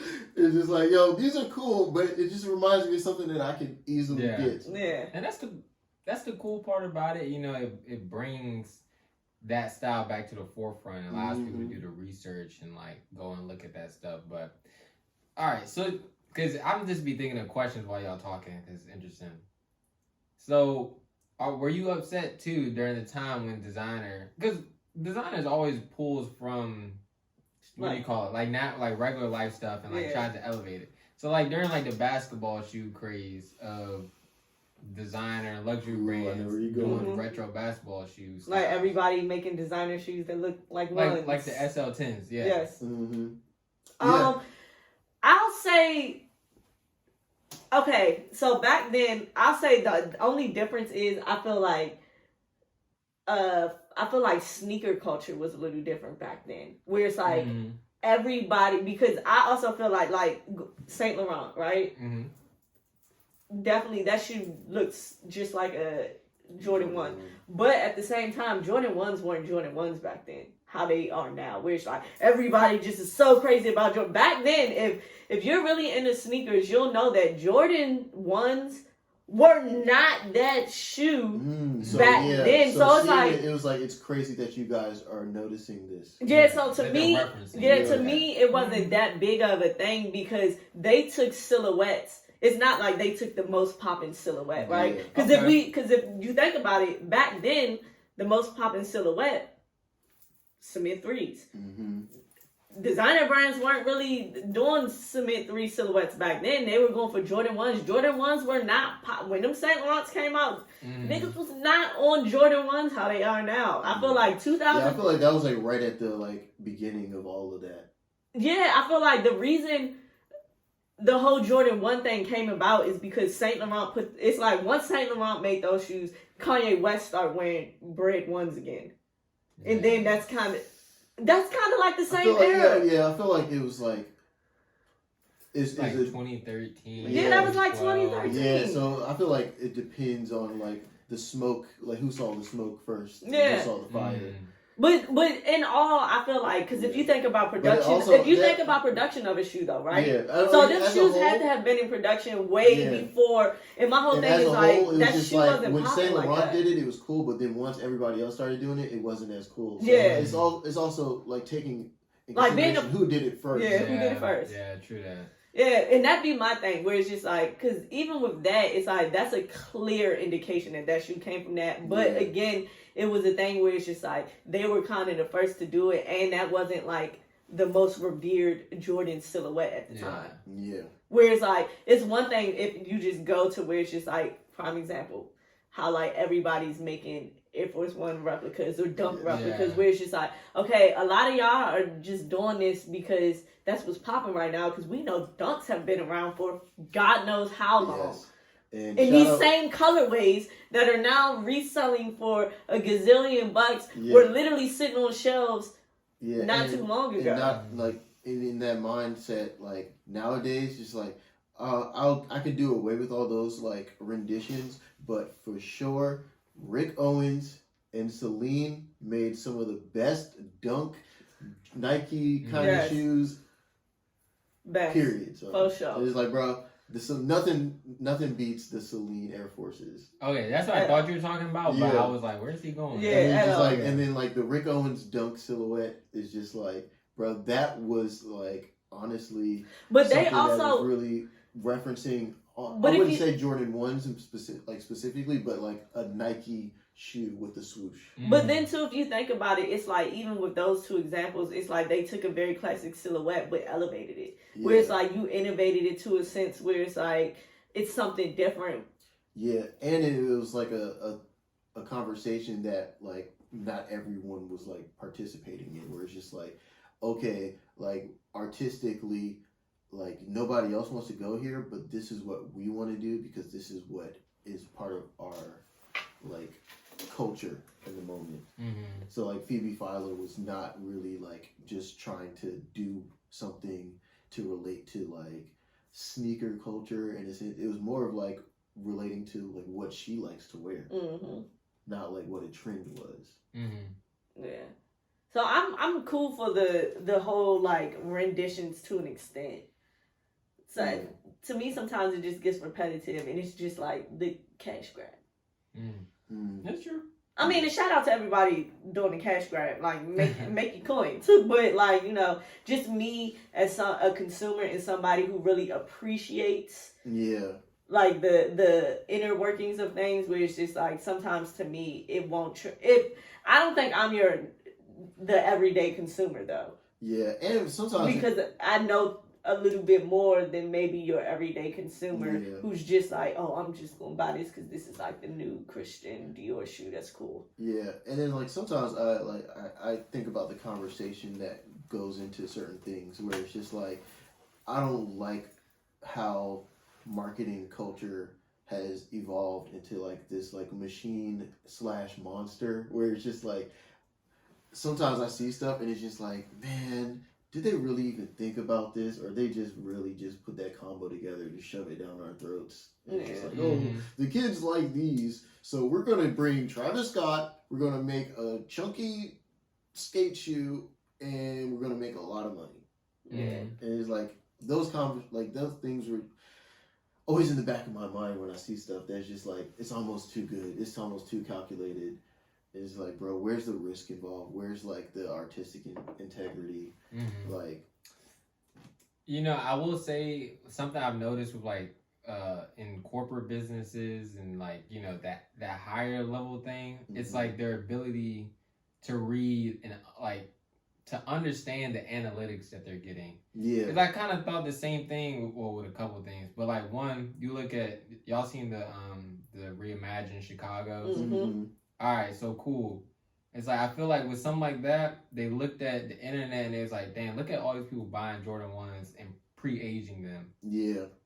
What if we just do it? So I'm like, okay, I see what y'all were looking at, but that's not actually what people were asking for. Yeah. When we were doing this, you doubled down on the wrong thing. Like, you're looking at it at the wrong angle. Yes. So that happens a lot with the corporate stuff. Like you're saying, like, they're like, oh, we see skate shoes coming.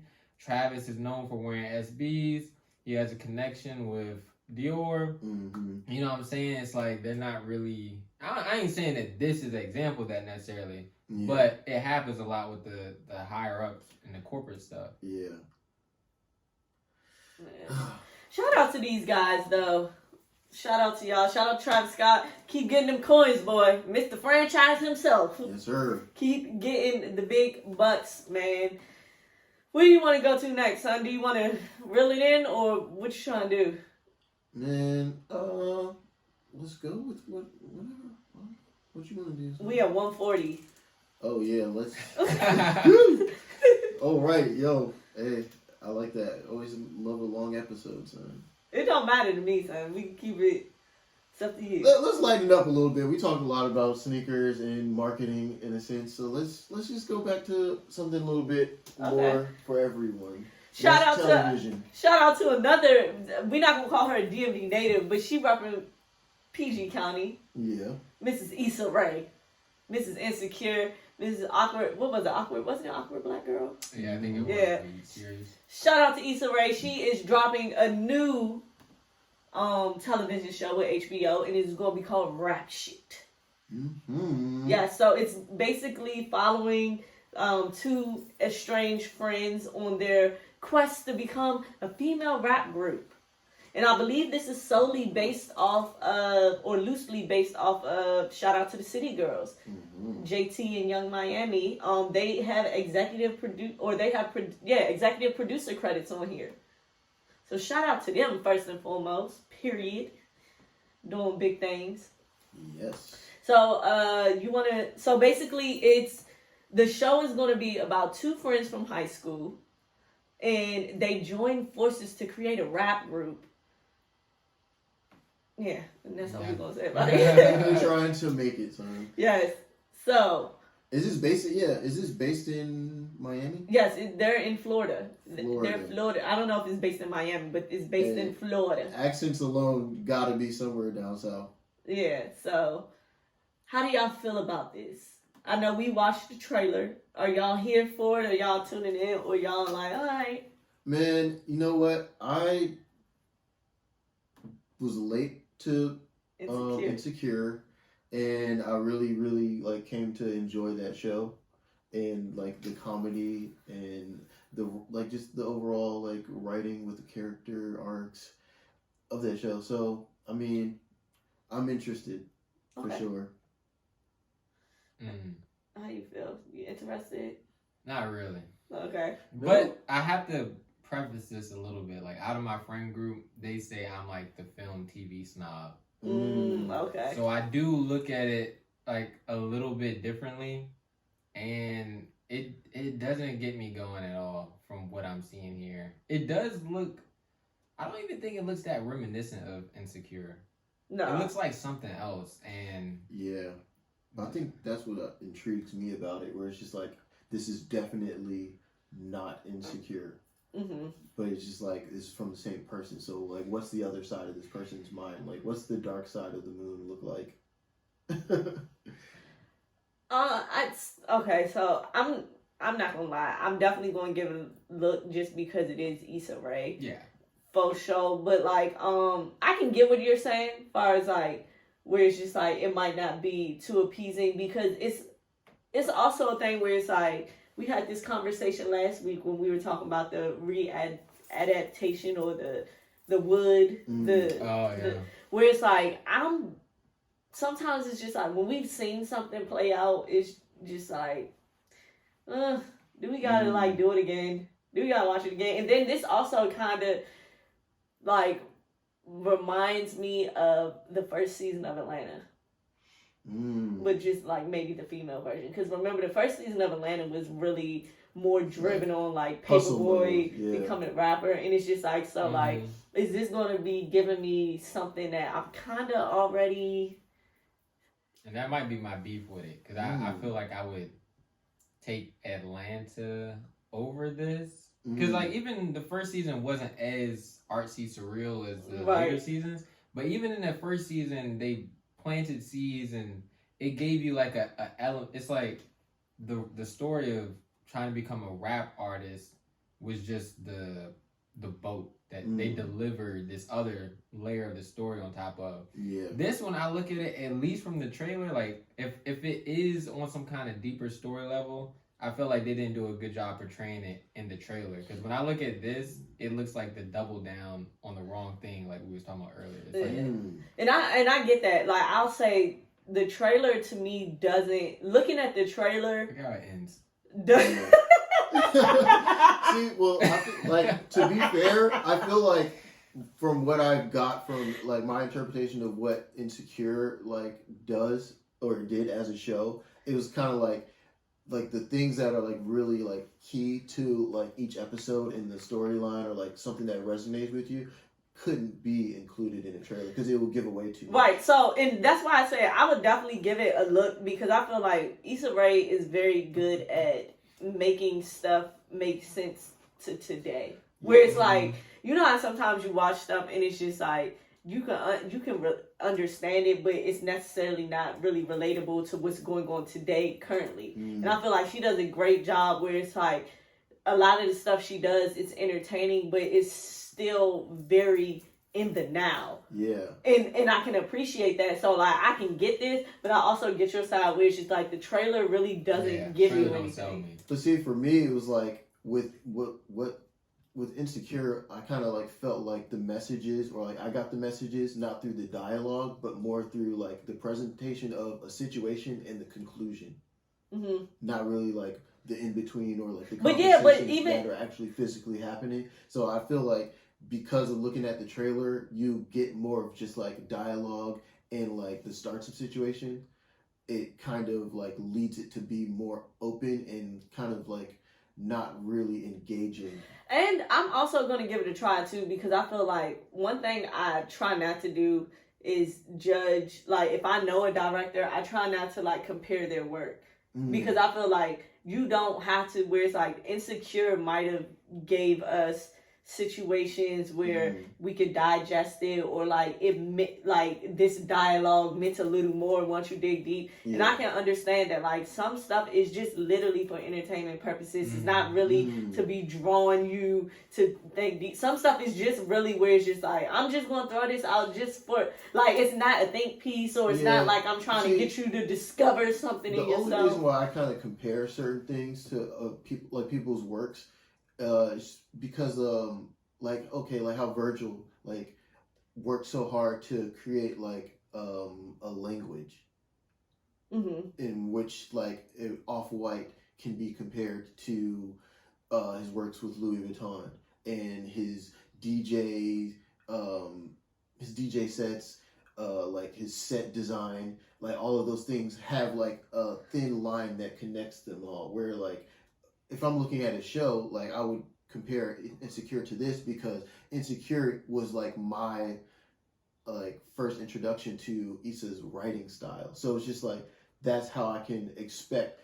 But see, I think the difference is though, when you come to TV, it's so many writers involved. There's a whole writer's room where it's like some of those episodes Issa might not have even wrote. Yeah, but so it's a thing too, and then too everything where it's like with fashion, I feel like when it comes to fashion and it comes to like TV or movie, like that type of production, there's a little different, because it's like there's so many different places that you can go, because really when you're creating a TV show or a movie, you can create within a world of its own.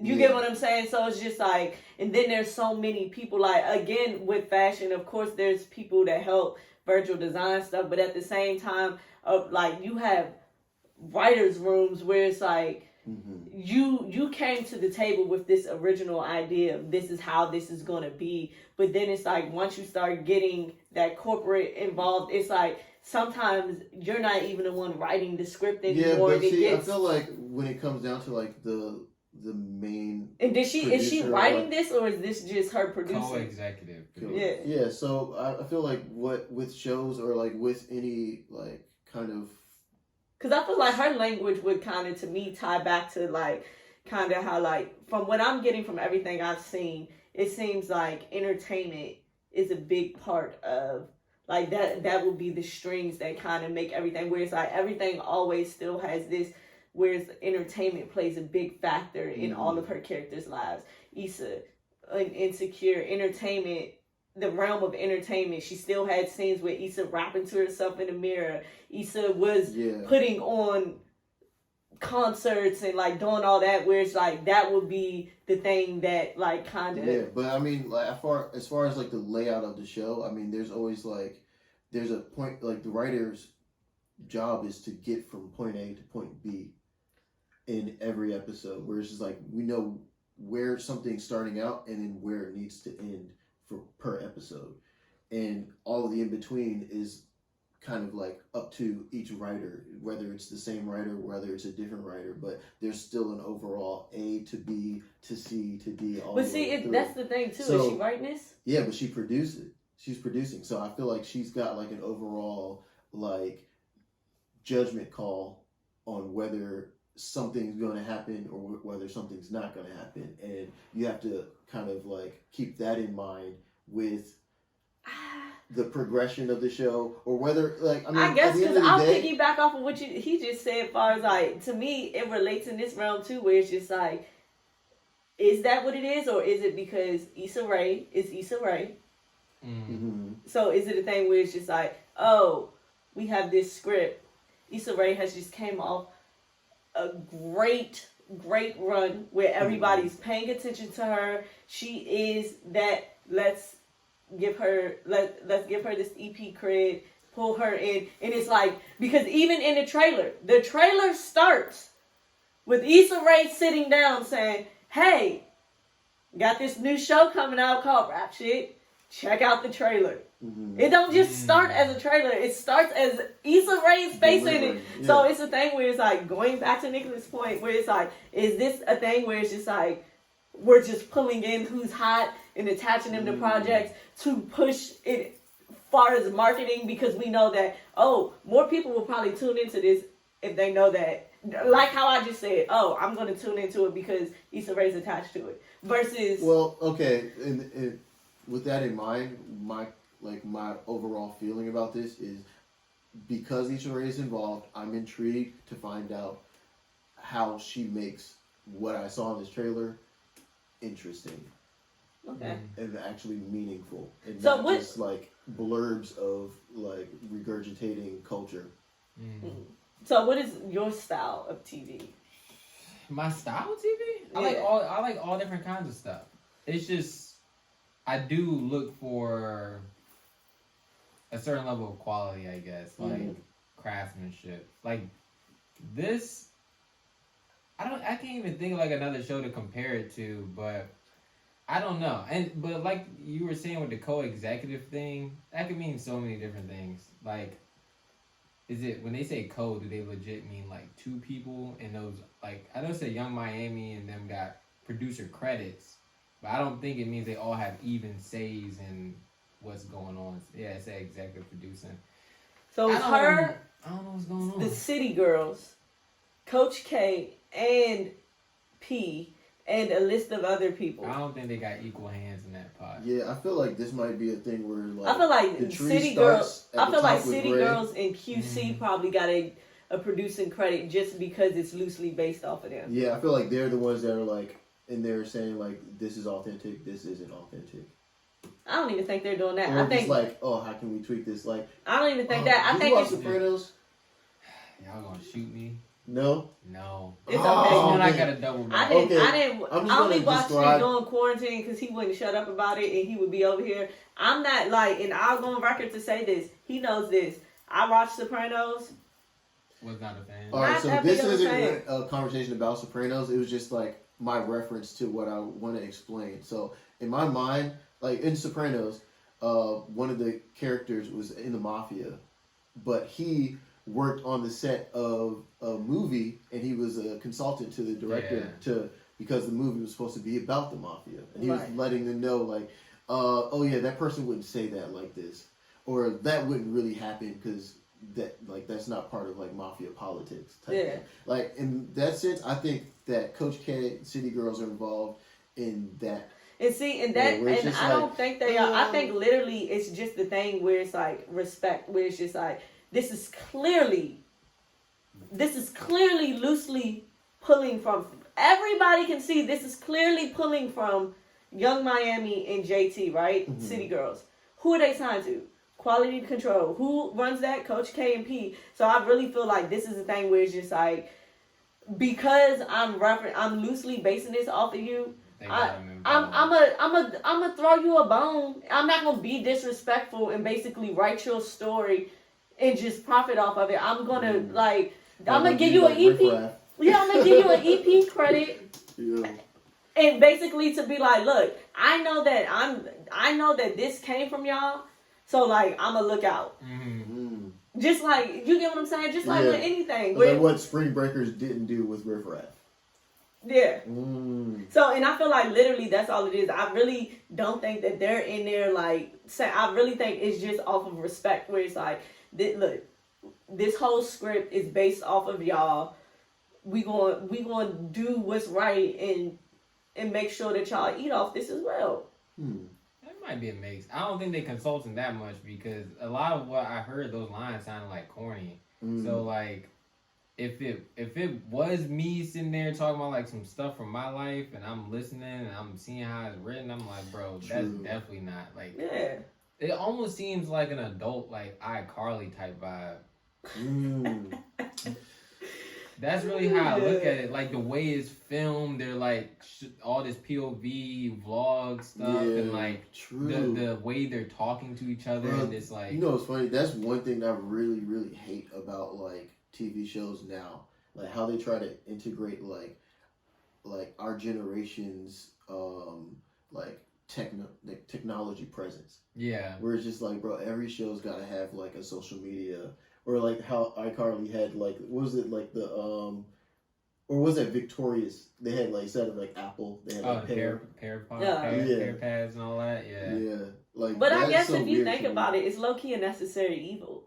Because then it's just like, if you don't, it like takes away a layer of authenticity. Yeah, where it's just like, okay, so you're not mentioning tech. I feel like it's just like I was about to say it's like anything. It's like there's a good way to do it, and then there's the corny way to do it. Yeah. And technically, the corny way resonates with people because there's a lot of people using technology in a corny way. Where it's like, there's a lot of people on YouTube. Hey guys, like you know what I'm saying. So it's like, I'm not gonna lie too, because I always forget like how much of a like bubble I'm in as far as like not to sound like pretentious or anything, but just like a lot of times we're not thinking like the majority. For the masses. Yeah, so it's just like maybe there's certain things that are there for the majority to engage. I was gonna say that earlier, that I think, you know, when you're talking about comparing to the previous Insecure Issa Rae's project, I just might accept that I'm not the target audience for this one. Yeah. This is for certain people looking for a certain type of representation, a certain kind of story. I'm like, I'm gonna give it about 1 to 2 episodes. Yeah. Really, I only want to give it 1, but I like to be fair. Sometimes. Well, I think 2 come out on the same night, so you give it 2. Okay, I get 2, and after that, yeah, I'm gonna tune in just for like I like to see what the like what my current culture is projecting back to me. So it's just like, I'm gonna look at it, watch this probably entirely just to see like what is prominent and like what is like going to be like super exaggerated. That's a piece of like what people do right now, like every day. So it's going to officially release on HBO Max. The first 2 episodes come out on July 21st on HBO Max. And then the rest of the 8 episodes will come out on a 1 episode a week until September 1st. So you get 2 episodes. So you get the first 2. I just looked 9 p.m. Eastern time. Dang, I thought this was gonna be an early bird special. I'm too old, man. Yeah, I don't know. I'll probably give it a try, but I'm not gonna lie. It's one of those things where it's just like if it continues to be entertaining, then it does. If it doesn't, then I just will probably only have watched the first 2 episodes and move on. If not, I mean, I might watch a couple, let it play all the way out, and then binge watch it later just to see what I missed out on. If it's actually picking up steam, so. Yeah. Shout out to Issa Rae, though. Yeah. We love you. We love you. But before we let you go, we got to give you your own tailor-made section. We know you do 101s on YouTube. But we going to do a 101. All right. So basically, it's kind of like a this or that. Yeah. So we going to present you with 2 options, and you can choose which one you would go with and elaborate a little bit, maybe. Okay. You want to go ahead? Yeah. All right. So, like we said, you do your 101s. That's your YouTube crash course on everything design, creative works. Yeah, it's a little mixed bag. Yeah, a little mixed bag. So I'm gonna go with full production of manufacturing versus DIY, like work through the kinks yourself. Which one would you do? From my perspective. Dang. I don't know. They're both fun. I will say I kind of like the DIY because of the instant turnaround, the like instant gratification type thing. And because a lot of stuff, like when I step out the house, like I'll make a shirt right before I leave or something like that. So that's cool. But there's something that you get out of like that manufacturing production thing, like the waiting. Yeah, it's like your baby. Yeah, like it's that 9 months when you know it's coming, and it's like, dang, what is it really gonna look like when it touches down? So they're both fun in different ways. But yeah, I like the DIY thing. It kind of got me back interested in clothes and design. So yeah, I say DIY. Okay. Yeah.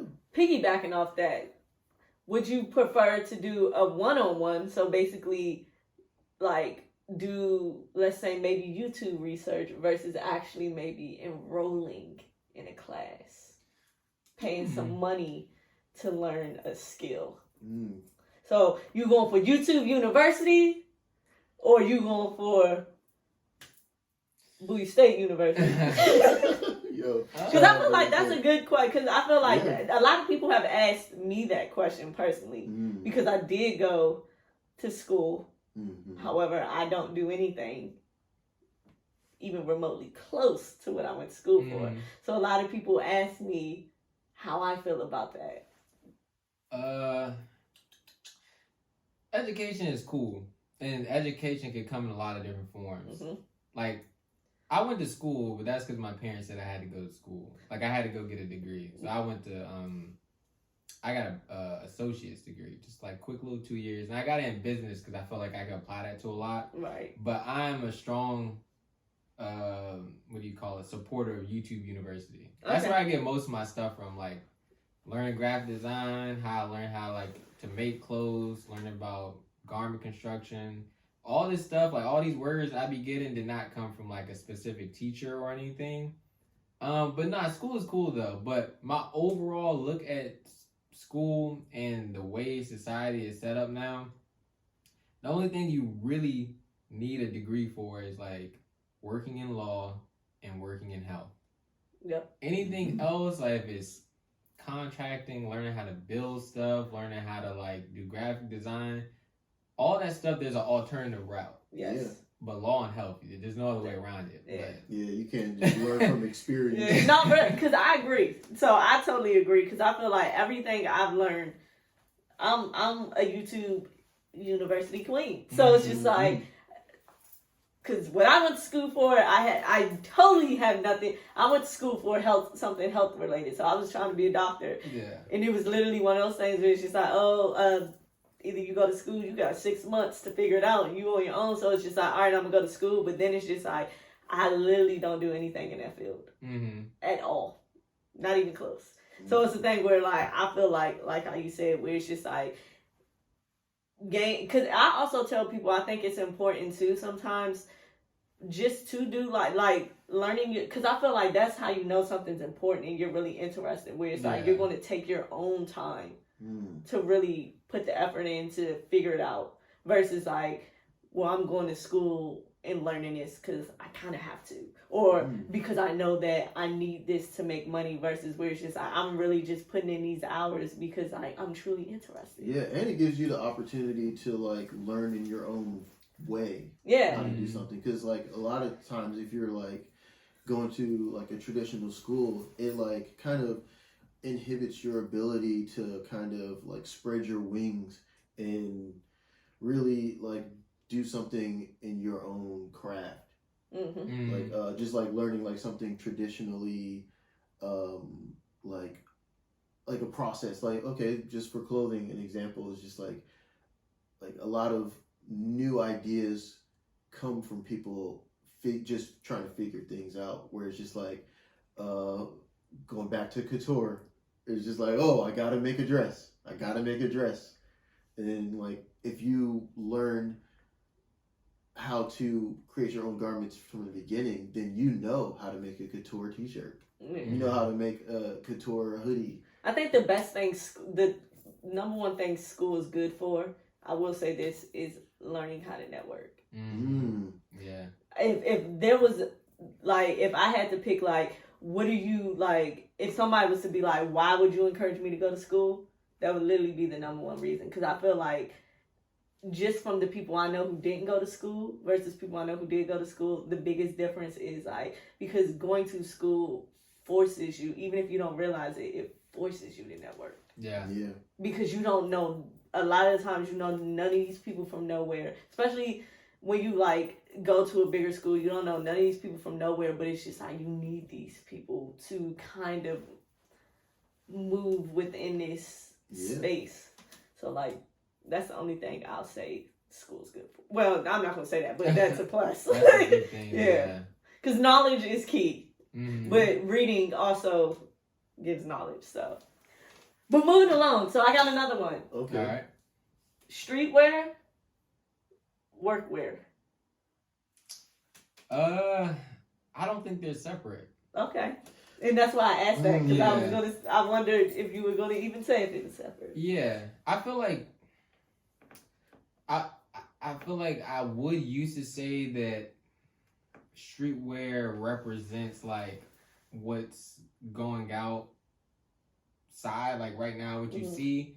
But I don't think it's even that either. I feel like some people might say urban wear. I feel like that's what you like legit see on the day to day.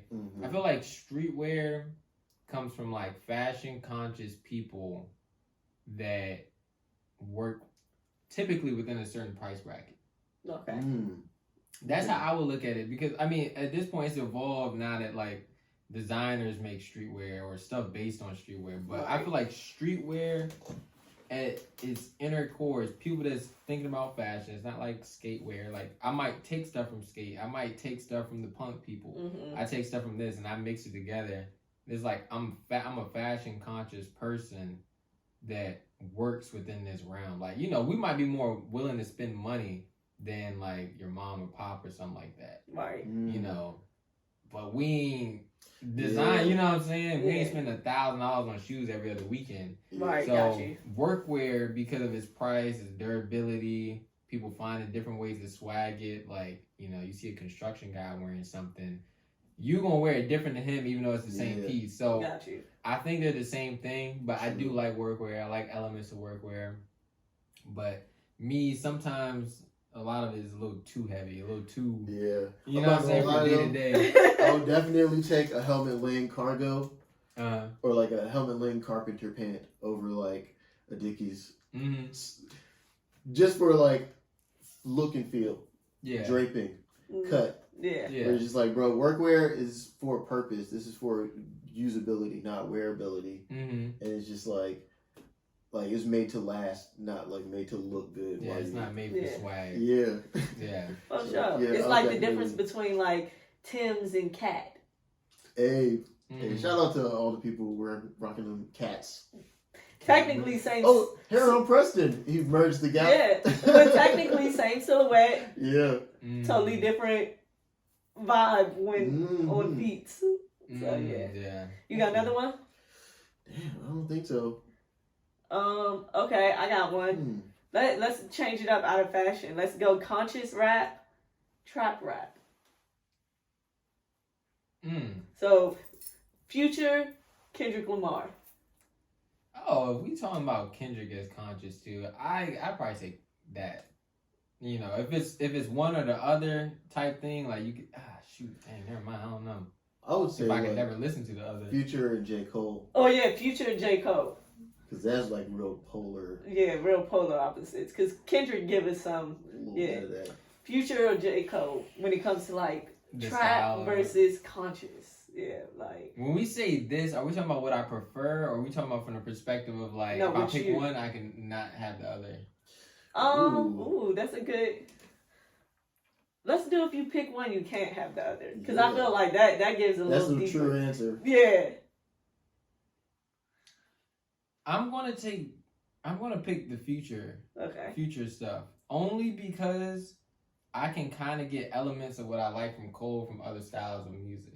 Okay. Like if I go listen to like some kind of indie music or like some kind of crossover, I can get those. But if I go Cole, I'm probably not gonna be able to get that type of hype record. Right. Yeah. Okay. So, dang, I don't even listen to Future like that, but I guess I would take him though.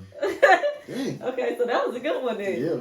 That was a good one. All right, let's do a turning up or staying in the house. Most likely staying in the house. Okay. I saw y'all outside that one time. I don't go outside. And we stopped really. I was about to say, Yeah, it's been like it's a been- real 180. Because it's like, it was a point where it's like outside.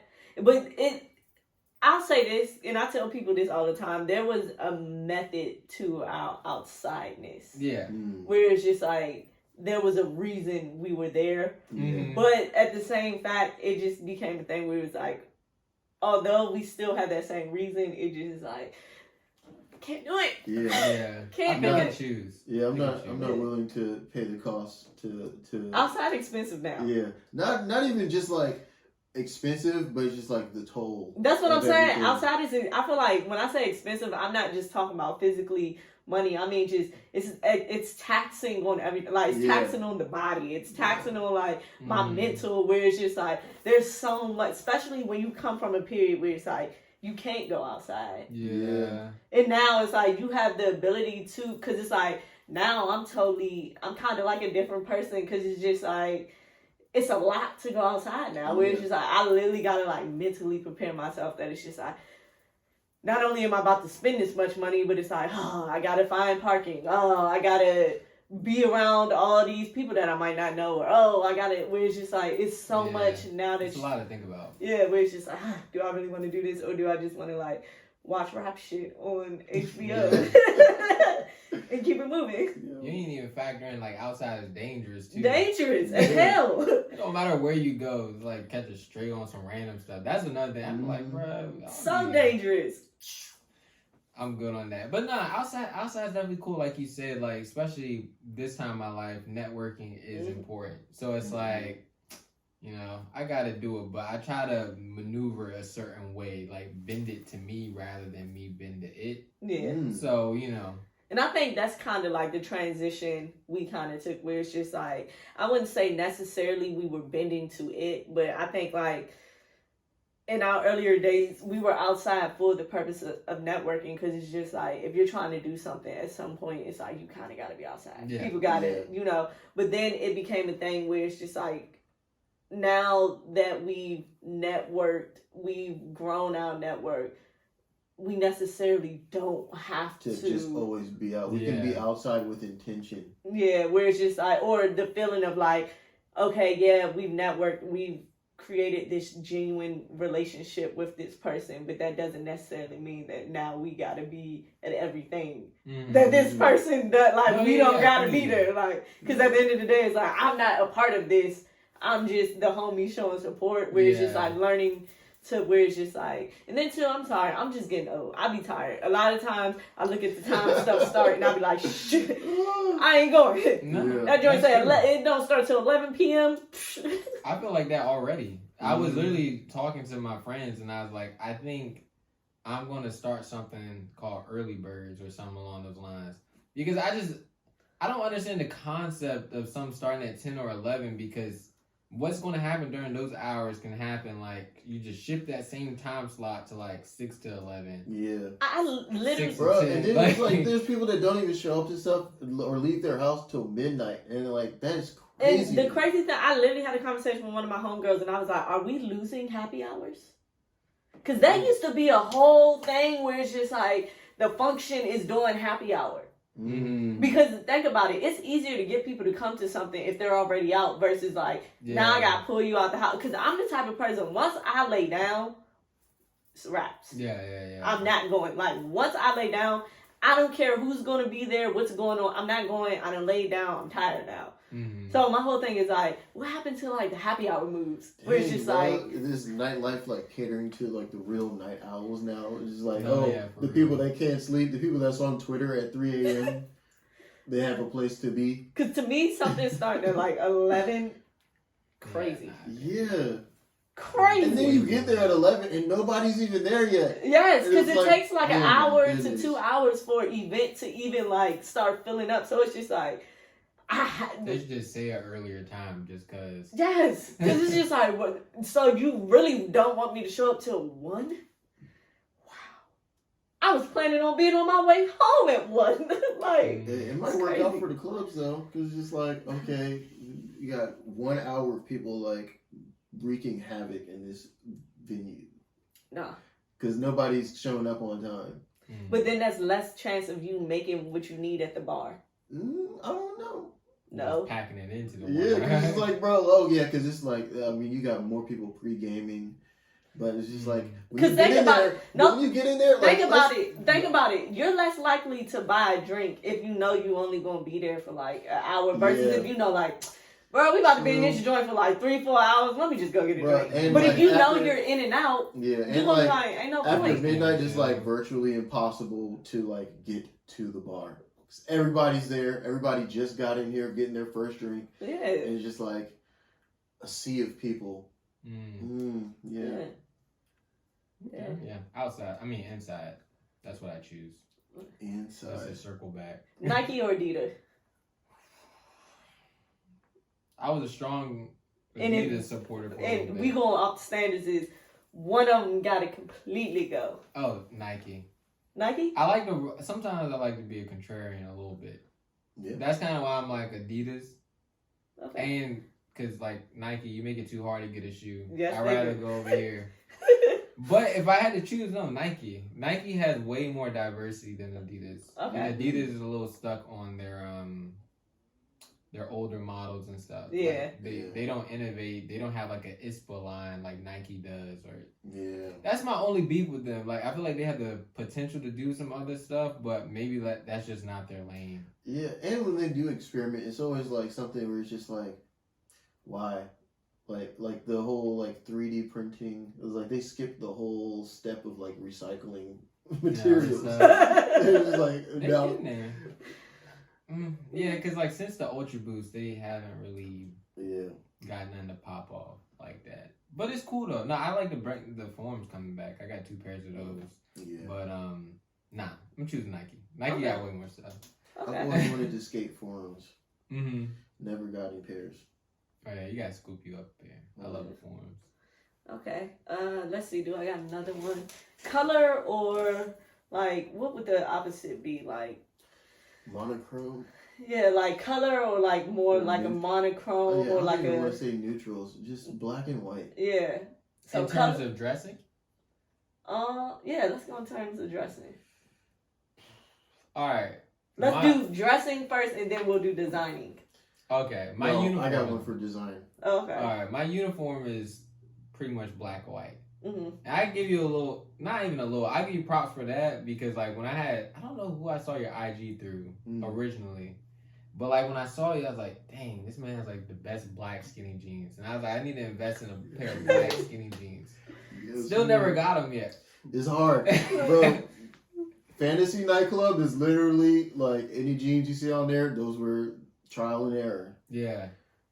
No, but that's where that comes from. So on uniform, because I know a while back I heard Mark Zuckerberg talking about his outfit choices based on having to make one less choice a day or whatever. Yep. That's where I got mine. So that's what I do. That's This where my is name like- came from Instagram. Oh, for real? Yeah, it Oh, used to be snap. Young Gray Socks, and it was because I always noticed that like minimalists always wore gray socks, so it meant like young minimalists. See, you're right. It makes it easier, Mm-hmm. especially like I don't know. I don't have to drip every day. I don't even be like.